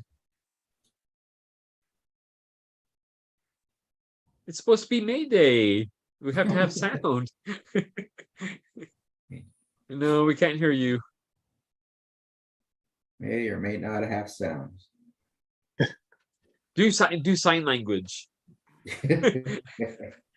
And then we'll get an interpreter on here. Use the labeler. Use the labeler. I know Apple. Oh, she's gone. Well, we'll move on. Oh, of course she's taking a bite. I was gonna say hi to Karen. I can talk to Can my you hear mouth. me Oh, look, now? May's back. Yay. Can you hear me now? Oh, okay, she's back Yay. now. Can you hear me now? Can you hear me now? Yes, yes. Okay, yes. okay. My sketchy Arkansas internet, right? You know, Yeah. the redneck internet that I use. So I've been listening and reflecting about your typing prompt, typewriter goals. And Yeah. Oh, yeah. I got 8 typewriters in 2022. So I slowed down quite a bit. Yeah. I started thinking back when I started obsessing with typewriters was really the summer of the pandemic. Yep. When I had a lot of time home alone, I'm like, I got to do something. And I started Yeah. looking online and I found typewriters and I found the community. And I guess in 18 months, I bought 50 typewriters. That's a lot.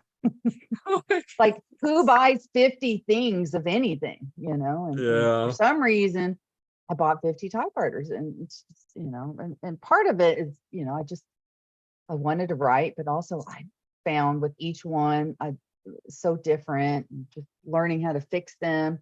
It's been my crossword puzzles, for the past couple of years. And but I slowed down in 2022 and I only got 8 typewriters in 2022. And 5 of them are Smith Coronas. I 4 of them electrics, 1 of them classic 12, and then I was gifted 2 typewriters, Oliver 9 from an old family friend of my parents, and then Larry Presnell, thank you very much, for my first Hermes 3000.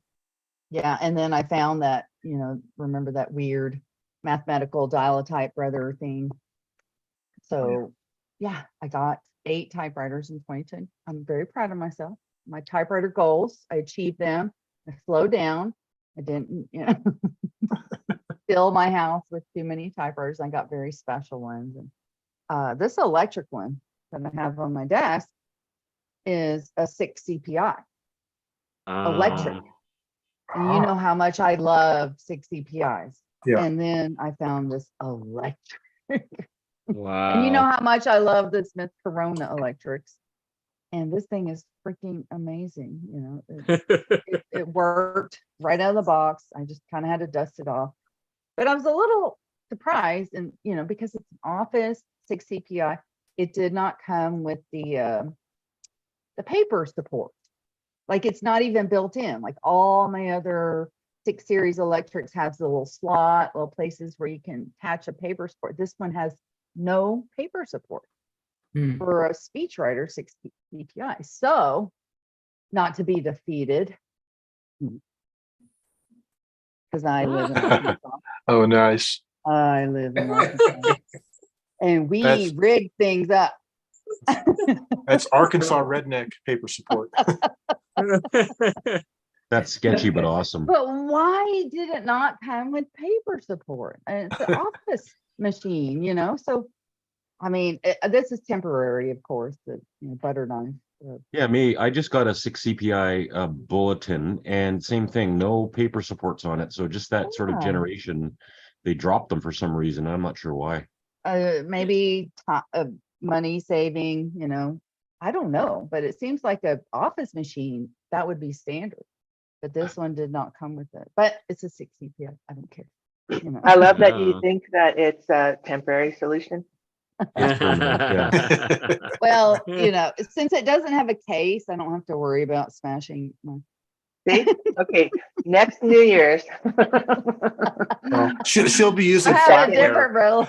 rule. You can use flatware instead of plasticware. Yeah, I put some real metal. Yeah. Yeah. But I feel like I need to like maybe take the carriage, the back of the carriage off of this one and replace it with one of my less, you know, less valuable, like the Pica Classic 12 that I got, because I think they're all the same. I think the carriage, like looking at them, I haven't tried to replace, take the Classic 12 that I don't use very much and replace it. So I have paper support on a 6 CPI. So I don't know, been reflecting about the typewriters I bought.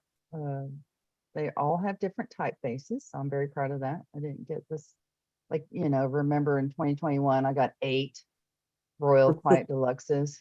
Typewriters gone wild. That's not happen. I'm not getting the same typewriters over and over. That's commitment. Yeah. But I was trying to, like, I really liked them, and I was trying to get the Vogue. All of them. Trying to get all of them. Trying to get a Yeah. Vogue, and because in, you know, the online auctions, they don't show the typefaces, so I thought I'd gamble and take my chances, and every single one of them was either classic, you know, the standard Pica or the standard Elite. But at the same time, they're all good working typewriters. Part of my typewriter goals for 2023 is to sell or give away a lot of them, because I have too many. What I was listing earlier. Didn't you just say like 5 minutes ago, you can never have too many typewriters or something like that? Well, you can't have too many, but you need to spread the, you know, the love. Okay, that's good. Good cover. Yeah. Yeah, other people can't have too many typewriters. Right. So if one of us decided to drive to Arkansas, would we be rewarded with a typewriter? Yes, you would.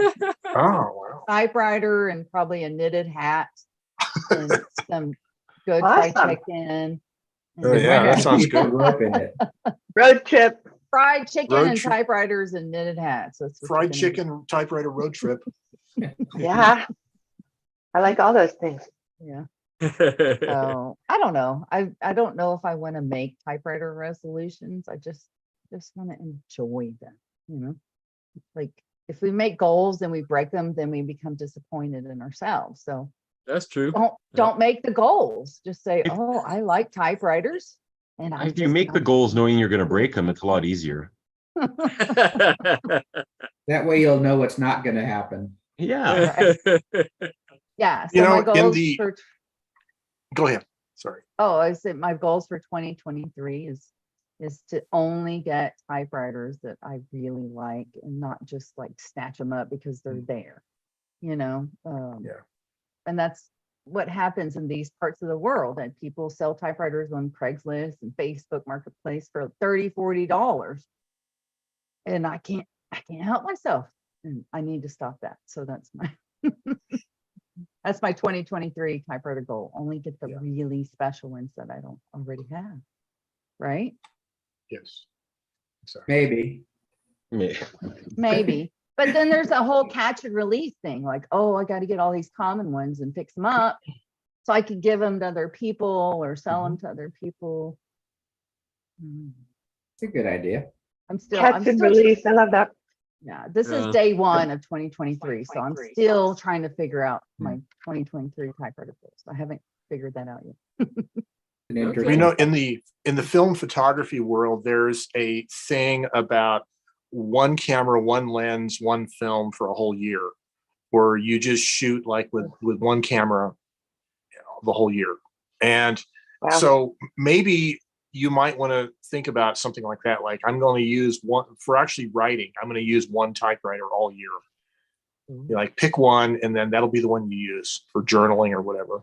I don't think I can do that, Joe. Can't do that. No. No. I don't think I can do that. Or here's an even more part of bizarre the idea. fun. If you have a Olivetti Studio 44 that's missing the carriage return lever, you have to use the knob here to do your, you know, carriage advance, blind advance. Just decide that I'm going to do that with all my other machines too. I'm going to just use the right hand knob, pull it and spin it instead of the lever. Take off the levers. Take off the levers. No, you don't have to All take the them off. You machines. just like Well, treat them as unused appendages, you know, and then Pick a function that you're not going to use all that's year. right. Like I'm not going to use No tabs. space bar. No space bar. backspace. No backspace. You know, but every single one of the typewriters has a little jank to it. Yeah, You know, yeah. there's always something with every single typewriter, and you have to know and understand. And it's hard to keep up with It 50 is. different, you know, janky things with It's also Personality. I think you mean personality. yeah. yes, personality of every typewriter. Like And this it's one, also you like have if to you- put yeah. the space bar extra hard or it doesn't activate, you know, and there's different ones, like you said, that have different knobs and levers that you have to work around. Character. Character, you know, because they're all what, at least, at the very least, all typewriters are 30 some years old. And then they go way beyond that to 100. Except the We Are Memory Keepers. Ugh. Yeah, well, we don't talk about those. Those aren't really Those Oh, aren't yeah, I typewriters. forgot. those don't count. But you know, the real typewriter era didn't last that long, right? From the Yeah. early 20th century was when the really good ones came out. So I read know, something recently, I don't remember where, Instagram or whatever, said that people don't have typewriters, typewriters have people. And the concept is, you know, the typewriters last longer than humans. And so they're going to go through their own lifespan going through different human owners. So I like that. Yeah, People don't have typewriters. Typewriters have people. That's a really what good. happened. Yeah. Typewriters have definitely gotten hold of me. And that's a good thing. Yeah. How many of your typewriters have to have an extra number on them, like a 1 in front of it?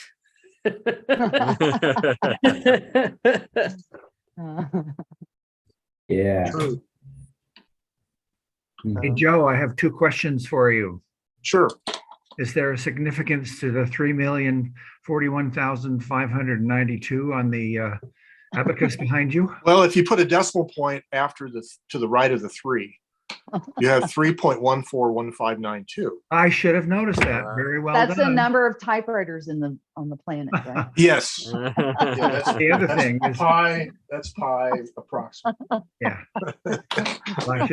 Very well done. I knew there would be something significant. Nice. And you're the first person to mention that, so thank you very much. You're welcome. Very cool. And Would I? And the other thing is, now that you're retired, Medicare is going to make you switch from Tang to Metamucil. The nice Oh, thing. I know. That's the problem.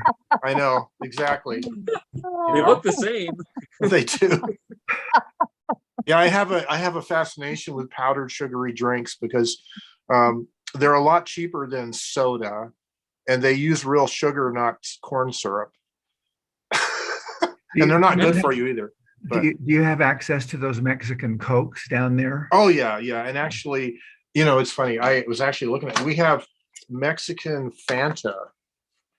You know, the orange soda, right? That's made in Mexico and has the. In fact, I did a. You probably can't see that, but I did the bottle cap of a Mexican soda. I flattened it with a hammer and glued it into my notebook. That is so cool.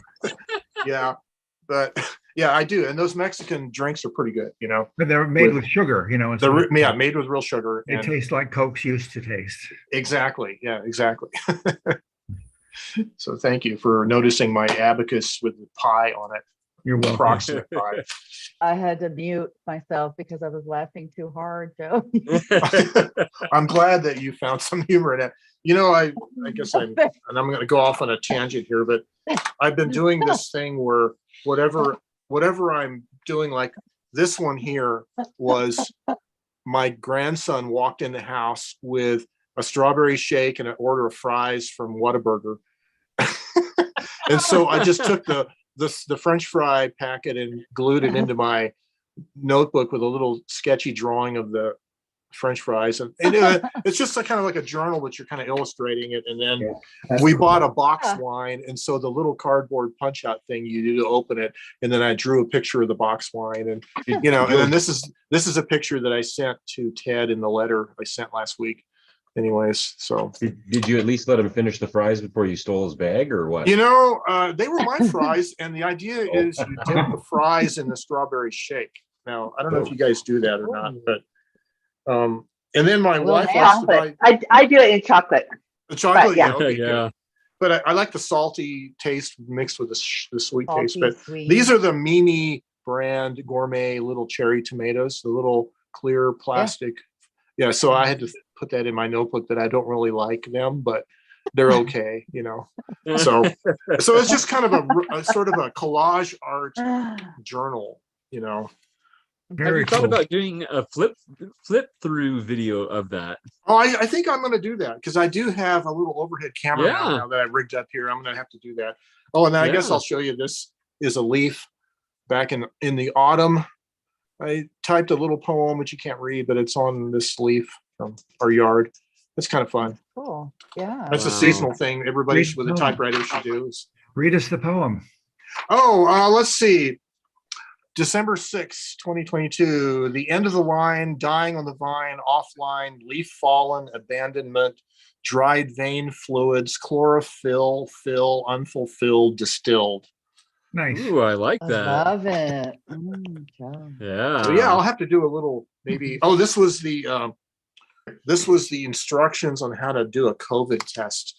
And I just cut out all of the illustrations, the cartoon-like illustrations without all the words, and I glued them in there with just little arrows to follow the directions. I thought it was pretty hilarious. A flow chart. It's a COVID stick up your nose, flow chart. Pretty funny. You have to do a flip through of this. I am. And then this piece of paper was in the gutter in the curb.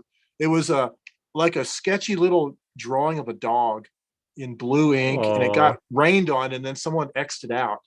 And there's like tire marks from a car running over it. Oh, but wow. I had to take it home and stick it in my notebook because, hey, it's found art. So yeah, maybe I'll do a video of what's in my notebook. That would be fun. Please do. I love that. Yeah. We would watch it. Yeah, and then I guess I'll just jump back. I won't show you the whole thing, but I did this. This was a brown paper sack at Trader Joe's, or was it? I think it was Starbucks. But I did a collage with tissue paper and a Starbucks gift bag. I remember that. You showed that somewhere else. It's like a flip book. Yeah. A little flip, a little hair, a little whatever. So why we love you, Joe, because you're so creative. So yeah, I'll stop now. I could keep going. This would be they're fun. Anyways. That is really cool. Yeah. So we will look for that video.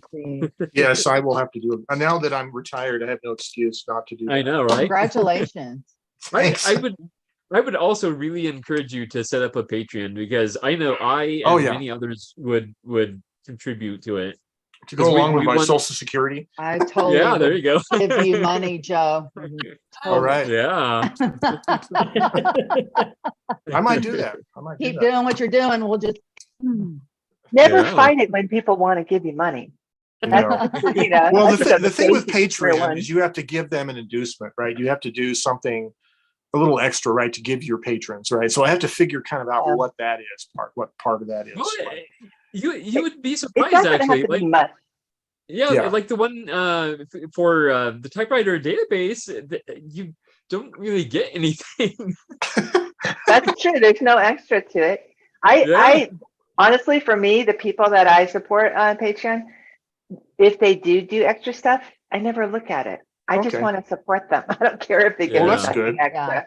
Well, we could do like a monthly Q&A. You give us so much already. Yeah, but Joe, you give us all so much anyway. It's sort of like, that's how I feel about the typewriter database. It's like back pay. I could do it like guilt. I could guilt you. I could say, there you go. I'm retired and I'm searching dumpsters for aluminum cans. And if you pay me, typewriters. and typewriters. And if you pay me a Patreon, I don't have to search the dumpsters as much. Keep Joe off the streets. Keep Joe off the streets. That's right. But that's where he finds his stuff to put in his notebook. So we don't want I to know, put and completely my out of videos, date, right? the found stuff that goes, that's the great stuff. So, anyways, well, that's a great encouragement. Maybe I'll think about that. I definitely, yeah. Thank you. Good. People want to give you money. Don't deny us. Oh, that's right. And I just checked my database list. I have 22 machines that have that one in front of the, it's 1XX years old. Oh, wow. Right. That doesn't surprise me, Diane. Yeah. And the oldest one is 134. Holy Oh my cow. goodness. That's older than me. That's a Smith Premier 1. And that's only because we don't have there is no serial number listing that actually has the years on it. Oh, yeah. Just the history So of the everything, company. it's like everything in there is just 1889. So Wow. That's crazy. it's Well, that's- mind-boggling, isn't it? So It that really is. my speed Yeah. typer is 124 this year because it's 1899. Wow. Nothing was speed typing anything in 1899. Well, No. I do my best with it, Man, is that a blind typer or is that a visible typer? It's a blind typer. A blind typer, I see, yeah. Yeah, that was the one you got to use it. That's right. When I brought it down. Yeah, it's one of the few times you're in the video instead of taking the video. Yeah. That gives rise to the question, who typed this? A blind person? Oh. You think about having to memorize a whole line of text, like to know where you're at in the sentence. Oh, yeah. Yeah. Especially if you're composing off the top of your head. If you're transcribing, maybe not as much, but Mhm. Yeah. Yeah, you had fun with that, and Yeah. you used the other the visible one with all the bells and whistles. Oh, that's right.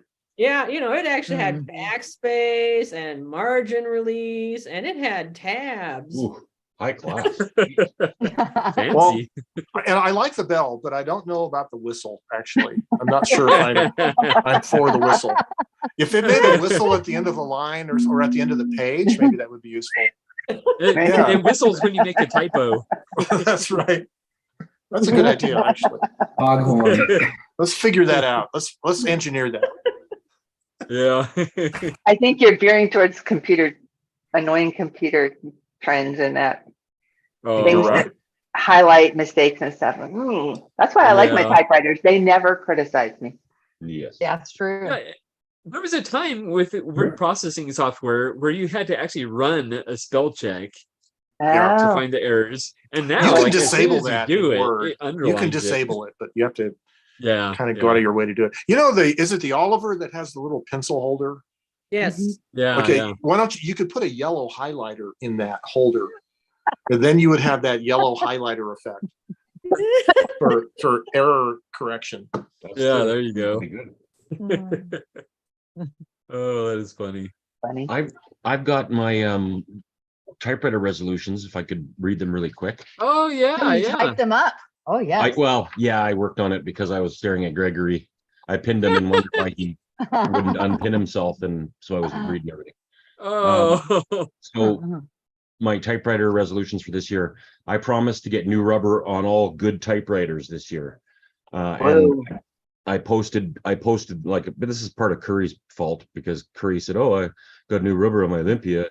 And so I'm like, "Oh man, I better just freaking do some of that." So then I sent 11 in, I posted online, but I made the mistake of on Instagram, I typed in hashtag rubber fetish. And yeah, so I got a like from a very like interesting, I that. think it was the Rubber fetish. the person that liked, one of the people that liked this post was queer unicorn. And I went, oh, that doesn't look like one of my regular sort of followers. So I click on the profile to see That's a who queer hardcore unicorn rubber was. fetish. Hey, he's a really good looking dude, dresses like the Village People leather guy from the 70s or the 80s. And he's a leather guy. And I'm like, for like 30 seconds, I'm going, why is this guy liking my rubber fetish? That's why he found my post. But he was nice enough to like it anyway, even though that's probably not his kind of rubber. So I'm just gonna have to be careful with hashtags in the future. Anyway, rubber fetish. Robert is a very versatile. Yeah, very That's real. versatile. Yeah. There's different kinds of rubber people. Yeah. Yeah. Yeah. There's a lot more overlap than you'd think. Yeah. Wasn't That's gummy what I'm afraid of. Rubber is great. We don't have any latex on our Oh. typewriters, do we? And rubber. Not mine. I got here, sell some typewriters, ... Yeah. Catch up on letters and stay caught up. Ha ha ha. No, really, catch up on letters. Okay, at least try and respond within 2 months. Okay, how about at least one a month? Fine, just try to do something. I can relate. Yeah. Very good. Very good. And because I like being like Joe, I wanted to show you my new typewriter. Oh, I like it.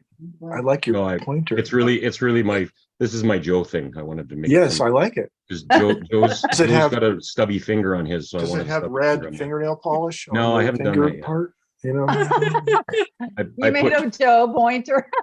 I made a Joe pointer. Yeah. Let's touch our Joe pointers. Yeah, if you you can push yours from one foot to the other now. Not a rubber fetish, but a pointer. It's close though. It's close. I always like every time Joe whips that thing out on one of his videos, I freaking howl because it's so cheesy.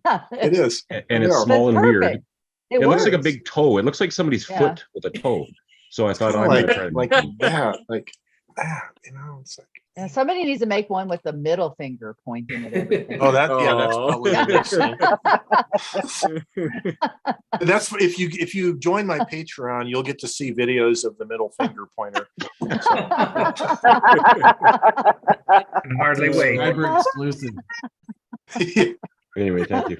That was great, Sean. Great list. Yeah, thanks. Yeah. Yeah, very good. Very good. Yeah. Like it. I think my typewriter goals are just going to be. I have a couple of T-shirt ideas that I want to make, that I want to see get made.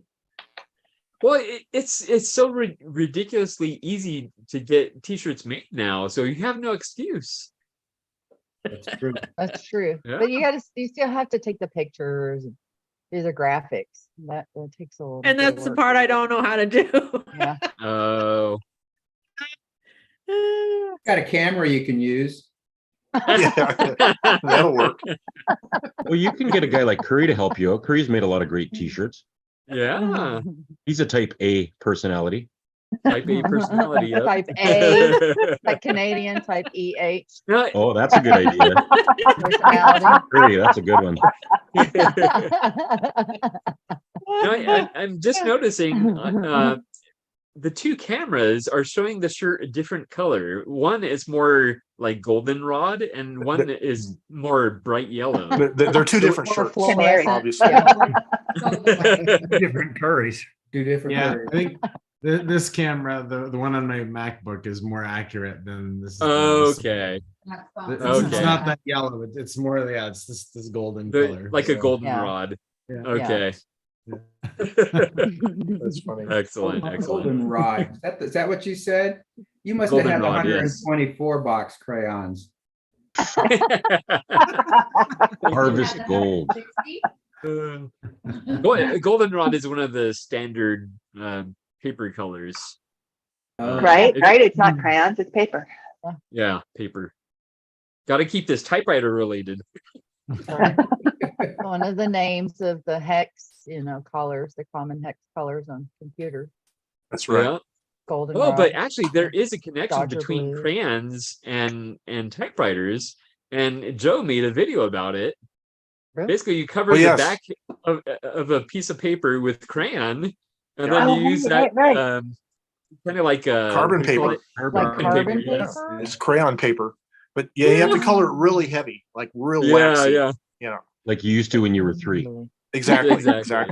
And you don't can eat use the any crayons. color. Yeah, You don't have to use black. You You use like a rainbow color of like multiple colors. And those are fun. Did you just see May's face light up, Joe, when you said that? Oh yeah, I saw that. She just was like, Rainbow. Yeah. Rainbow. I can use any color. So the other thing is you use aluminum foil, and you can emboss the letters on aluminum foil. And it helps Oh, to use yeah. a backing sheet. But yeah, and then someone I saw recently was making Christmas tags for their presents with aluminum foil embossed with the letters. You can use the metal from around the top of a wine bottle too. Ask me how I know. Oh, so you have to empty the wine bottle first, though.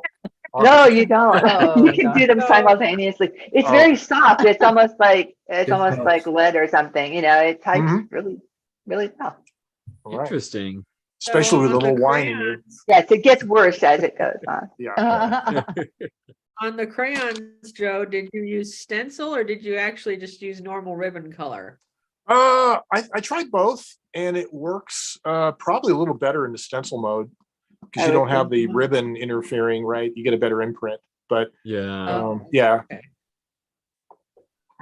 So our Interesting. typewriter resolutions are just to stick anything into the typewriter that will fit and roll in there. That's a good one. What Right. happens. Right. Get in, see what But happens. it'll fit. It'll roll Aluminum in, foil, type- leaves, crayon paper. Coffee. A friend of mine typed on a tortilla. I mean, you know, outside the box, Wow. y'all. Tortilla typer. No grilled cheese sandwiches though. They like a V-Star gluten-free just won't though. work out well.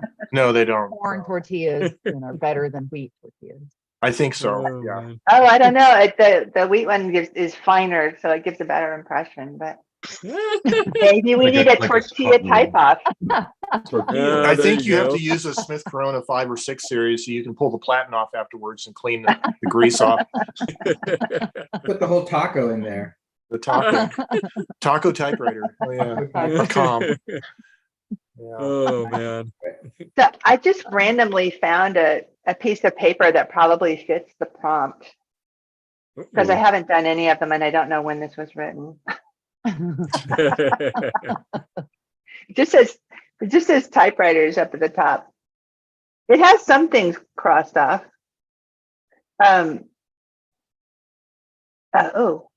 About getting some of these typewriters to Seattle. That was like 5 or 6 years ago. Okay, so this is old. I haven't done any.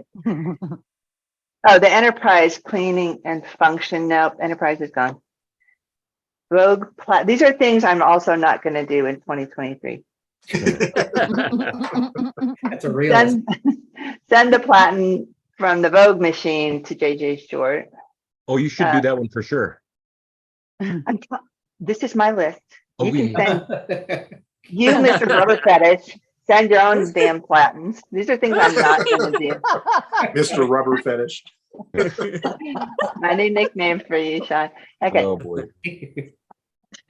I can expand that to not sending any platens to JJ Short because I'm not going to do that either.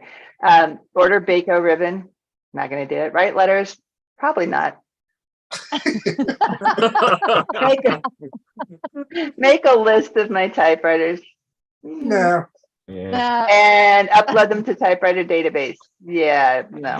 Sorry, Ted. No.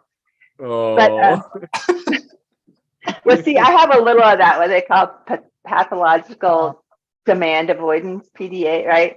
So, like, if I tell myself to do stuff, I won't do it. But maybe if I tell myself, does the opposite work? Like, if you We'll tell find yourself you out. won't, you might. well, sometimes if I tell myself I can't, like, don't do that, you know, because we all have that inner Challenge. teenager, Yeah. right? He's like, You're oh yeah, I can. I am. Yeah. don't even think about sending those platens to JJ. No. I Don't tell me what to disagree. do. I think you should Yeah, you're not the upload boss. all I mean, typewriters to But- typewriter database. but this was just stuck in a box of random typewriter tools. So I like that kind of stuff. Old Yeah. typings.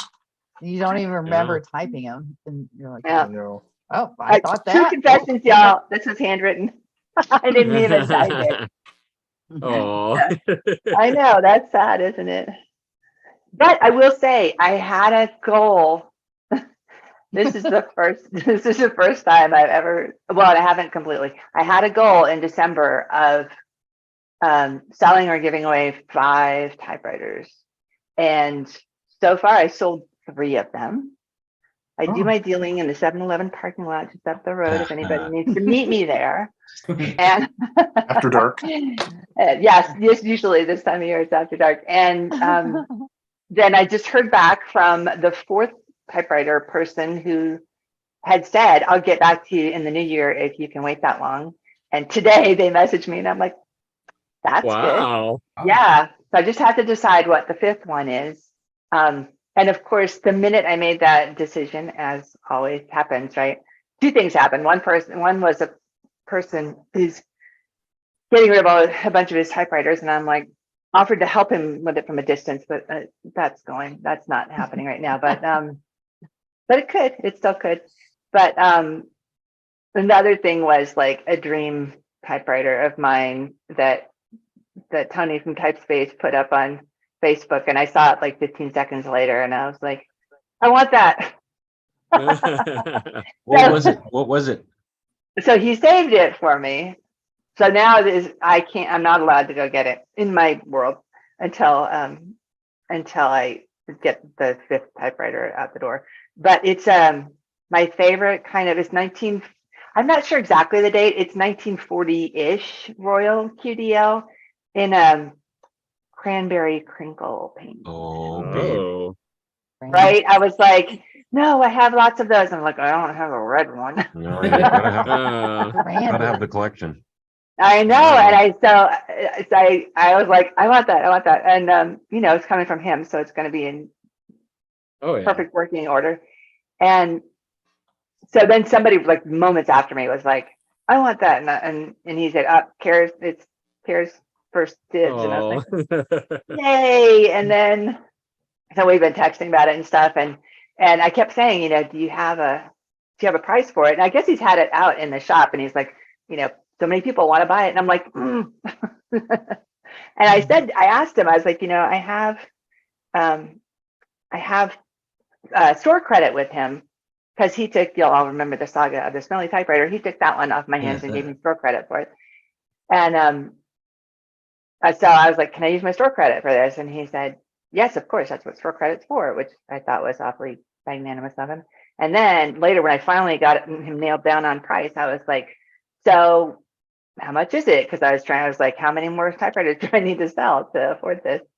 And he's like, well, on the shelf, the price is this, but for you, it's this. And I'm like, that's funny. That's exactly the amount of my store credit. And he said, coincidence? Awesome coincidence. That is awesome. So, yeah.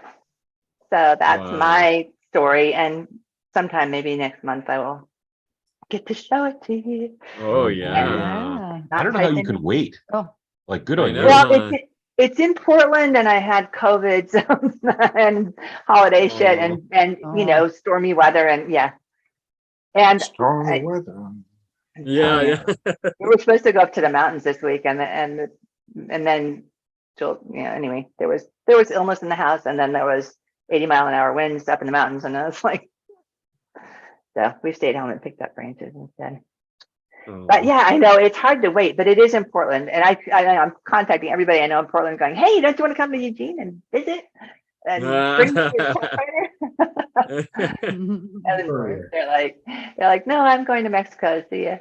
Oh, well, it's on the way. Yeah, so I know it is, but I would like to be able to earn it by getting that last time. I just can't decide what the last typewriter of the 5 is going to be, But I've been surprised by how it's been relatively easy to let them go. I just kind of do one at a time, and I make sure that they're working. I gave most of my crappy ones that I couldn't fix to Tony. I just took him like 8 typewriters one day. Like, here, he didn't even take them into the shop. He's like, here, put them in my car. Just take these off my hand so I don't have to keep looking at them and thinking I'm going to fix them someday. Yeah, I look forward to that day when I can sell typewriters, But well, it's hard, isn't it? Because you don't want to give or sell somebody a typewriter that's not in good working order. And then, of course, if it's in good working order, you kind of want to keep it. But if they're not going to use it properly, then I don't want to give or sell. Like you have to use it. You can't just put it on a shelf. Oh my God, there was one, my 1962 Sterling in that sort of soft sage green with the cream colored keys. So pretty. Yeah. I never used it. I never used it. I'm like, I'm just going to let this go to a home where somebody will use it. And, you know, so the guy, we're in the parking lot of the 7-Eleven. I'm showing him all the stuff. And that's when he said, well, I mostly just want it for the looks. It looks like it's in really good shape. I want to put it. And I'm like, it was really hard not to just snatch it back from him. I was like, this poor typewriter, nobody's ever going to use it. Oh, But, you know, can't control what other people do. And there's all kinds of typewriter collectors. Some people just like to look at them. Some people, as long as he's not going to like spray paint it silver or something. yeah. A planner in it. I did get a typewriter Christmas present. I saw that when you were holding it up like that. I thought it was an actual typewriter. No, but it's wow, made almost strong. It's Yeah. almost made like an actual typewriter, except it has the symbol. I don't know what it's called, the greater than or less than symbol. So there's one incorrect, period symbol. But I think it was made to be a pencil sharpener because it has this hole. And then there's like a thing in there where you can put something. I think I think it was meant to be a pencil sharpener typewriter. I'm not sure, but a friend was very thoughtful, and it was a Secret Santa gift. Aw. Yeah, it was very good. Cool. Secret Santa gift. I mean, it was made in China, but I mean, okay, China gave us oranges and noodles, so okay. It's really cool, and I want to. Not just use it as a pencil holder, but I think I don't know. Can I install a little? I bet you can. I bet you can find something. I think it was meant to be a pencil sharpener, and Is that that's not the same, is it? But it's a typewriter, and there's even the little rivets and stuff. on that's the pretty cool. side. Like they were very realistic. Like I think the Chinese like molded a whole royal tin then or shrink something. it down. Yeah, like they did a Well, 3D. Yeah, that's really. You know, you managed to put paper rest on your new typewriter, so I think that you can make that into a pencil sharpener. That's right. You need some knives in a little one. And then, but she also gave me this thing, and I don't know exactly what it is, but it's really cool. It's like a typewriter art. Hold on, let me open it. And this is the first time I've really looked at it because, we had the Secret Santa thing a little later because the weather was crazy. A patent drawing. A patent drawing. She found this. Oh, I don't know where she found it. What it cool. is. Yeah. So it's a. So you can patent search drawing me all those for, patents. but go look, online it's and find it's it. not Type Bar. It's like a selectric, right? Like this is like somebody's idea for doing the index typewriter. Is there a t-shirt coming? Is it double platens or something? Oh yeah, that would make a nice t-shirt. I don't know. Let's do a little research. It does look like a patent thing. Yeah. Is there a patent number on it? You could. Yeah, the top right. So. 1 million. Yeah, you could search it. Find that. Yeah. Like how she found this, I have no idea. Like she's a better typewriter person than I am. And she doesn't even have a typewriter. You just find real typewriters. I find real typewriters, and she finds typewriter ephemera. That's just like, wow. Good combo. May 13th, 1938 filed.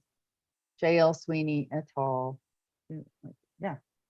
So I this just is a found this patent. on Facebook, and this is a pencil sharpener. It's a cast iron one. Am I going the right way? I guess so.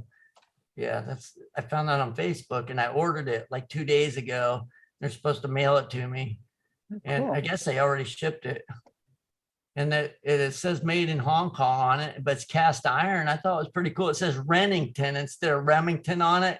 And the keys don't make any sense at all. They're not in any order at all. They're just on there. But I thought it was cool. It looked old. And I thought it was funny that you have maybe that's a pencil sharpener too. I think it was supposed to be a pencil sharpener, but it still makes it a nice pen holder, desktop, decoration. Yeah. Very pretty. I was just, just really happy that a friend gets me you know, when a friend gets you, they're like, oh, you're crazy That's about right. typewriters. True friends. Yeah. Yeah. Very cool. Like, okay, you can give me Now, summer this one- sausages or you can give me a typewriter. Pencil holder. This one doesn't have that hole, but this one's for coasters. I don't know what I did with the coasters. I guess they're on my desk in the house, but I brought this out. But Oh, yeah. Yeah, it's very similar. Yeah. It was different my sister design, got it but last year, I same think. theme. Yeah. They're kind It's of like for 3.5-inch 3x5 cards, I mean, would fit in there. Yeah. Put a stack of cards in there. Yeah. Cards. Post-it notes. Post-it notes, yeah. Yeah, this would be posted. I don't think 3 would fit, but post-it note with square ones would fit a bit. does mine says typewriter made in China. Oh, well, then it must be a typewriter. Yeah. Chinese typewriter. See, mine doesn't say typewriter. It does say made in China on it, though. Mine's Victorian Trading Company in China. Well, Chinese have a love affair with Americans, just like we have with them. They try to make Yeah. things for us, and we try to, you know. Oh yeah, I know they're all about selling stuff to us. That's Yeah. for sure. Yeah, they love us. I know. I wish they love. I wish that we could get them to buy as much from us. You know. I know. We would. Well, we if you deserve live that in with a- Arkansas, they do. They buy more Do they? rice from us than we actually sell to Americans. Wow. And Oh, wow. Arkansas sells a lot of rice to China. So we should import rice from Arkansas. Yeah, there you go. Could probably sell it back to us. They would, yeah. Uh, Cut out the middleman. Yeah. I have, you know, deep philosophical, you know, things about the relationship between Western and China. You know, a lot of people do, but I think the thing is we do like each other. You know, it's just like that. I feel like it's a frenemy relationship. You know, we love Yeah. each other, but we're still competing. Yeah. Yeah. I think And you- that's probably with all nations, right? Yeah. Yeah. Well, yeah, they're not the nutty, like, we're gonna blow you up. They're the like, we're gonna try to get as much money from you as we can because we want to have more. It's just like every Yeah. other greedy person out there. Yeah. Yeah. Well, I mean, I think it's different, you know, the leaders and the politics versus the actual people. The Absolutely. Oh, yeah. working people that actually live and, you know, make the world what it is. It has a different That's right. mindset than the actual, you know, military leaders of the Yeah. world. So if you ask, you know, I forget his name, the president of China, you know, versus somebody who's out like working in a factory, you know, what their point of view is on China, it's going to be different. And same thing in America. Yes, you know, Joe Biden, you know, what America is versus, you know, the working class people, what America is, it's going to be different. Oh yeah, definitely. Yeah, we And I tend to think get along in spite of what all the leaders do. I think we have a lot more in True. common with working class Chinese people than we do with the leaders. Yeah, Well, I agree. unless you're a leader, unless you have like billions of dollars and you're a leader, of course you're going to be different. But you know, for me, I'm just a regular, you know, working class creative person. I think I have more in common with the regular people of China too. Oh So, yeah. Yep. regardless of what, you know, a mass market type of- they still like the same things that we Yep. do. Yeah, definitely. Well, I always judge things that I want to buy on if I want to buy it, not on where it's made. I know some people are like, well, I ain't buying it because it's not made in you. You know, I'm like, well, if it's good, I want it. And if it's not Exactly. good, I don't want it. Yeah. My good and bad is different than somebody else's good and bad. Maybe. Yeah. Yeah. All right. Well, it's just about 1 o'clock. So unless anybody else has any questions or comments or typewriter resolutions that they want to share, then I think we'll go ahead and wrap up. But Buy all the typewriters, fix them up, and put them out. Buy them all, clean them up, flip them out, turn everyone right. on. The That's typewriter. we all need to make little fingers. I hope I have an You can be like exciting- Shaman Joe. I want all of you people to have a good rest of your week. Happy New Year. When we Happy New snap, Year, New everybody. when we Year. snap, we're Bye. using our middle fingers, right? When we snap. That's right. Yeah, there you go. I'll have to make That's a one good that idea. snaps, makes a snapping Happy noise. typing, happy Fingers in a stick typewriter. next week. Thanks, Glad. guys. It's fun. Yeah. Happy, All thank right. you, Thanks Gregory. so Happy much, everybody. retirement, Rich and Beth. Yeah, Thank enjoy. you. Thank you. Enjoy. I'm hoping I can Happy sell a goldenrod new typewriter next t-shirts. week. That's right. Bye-bye. Bye-bye. Thank you, everybody. Bye. Bye-bye. Bye-bye.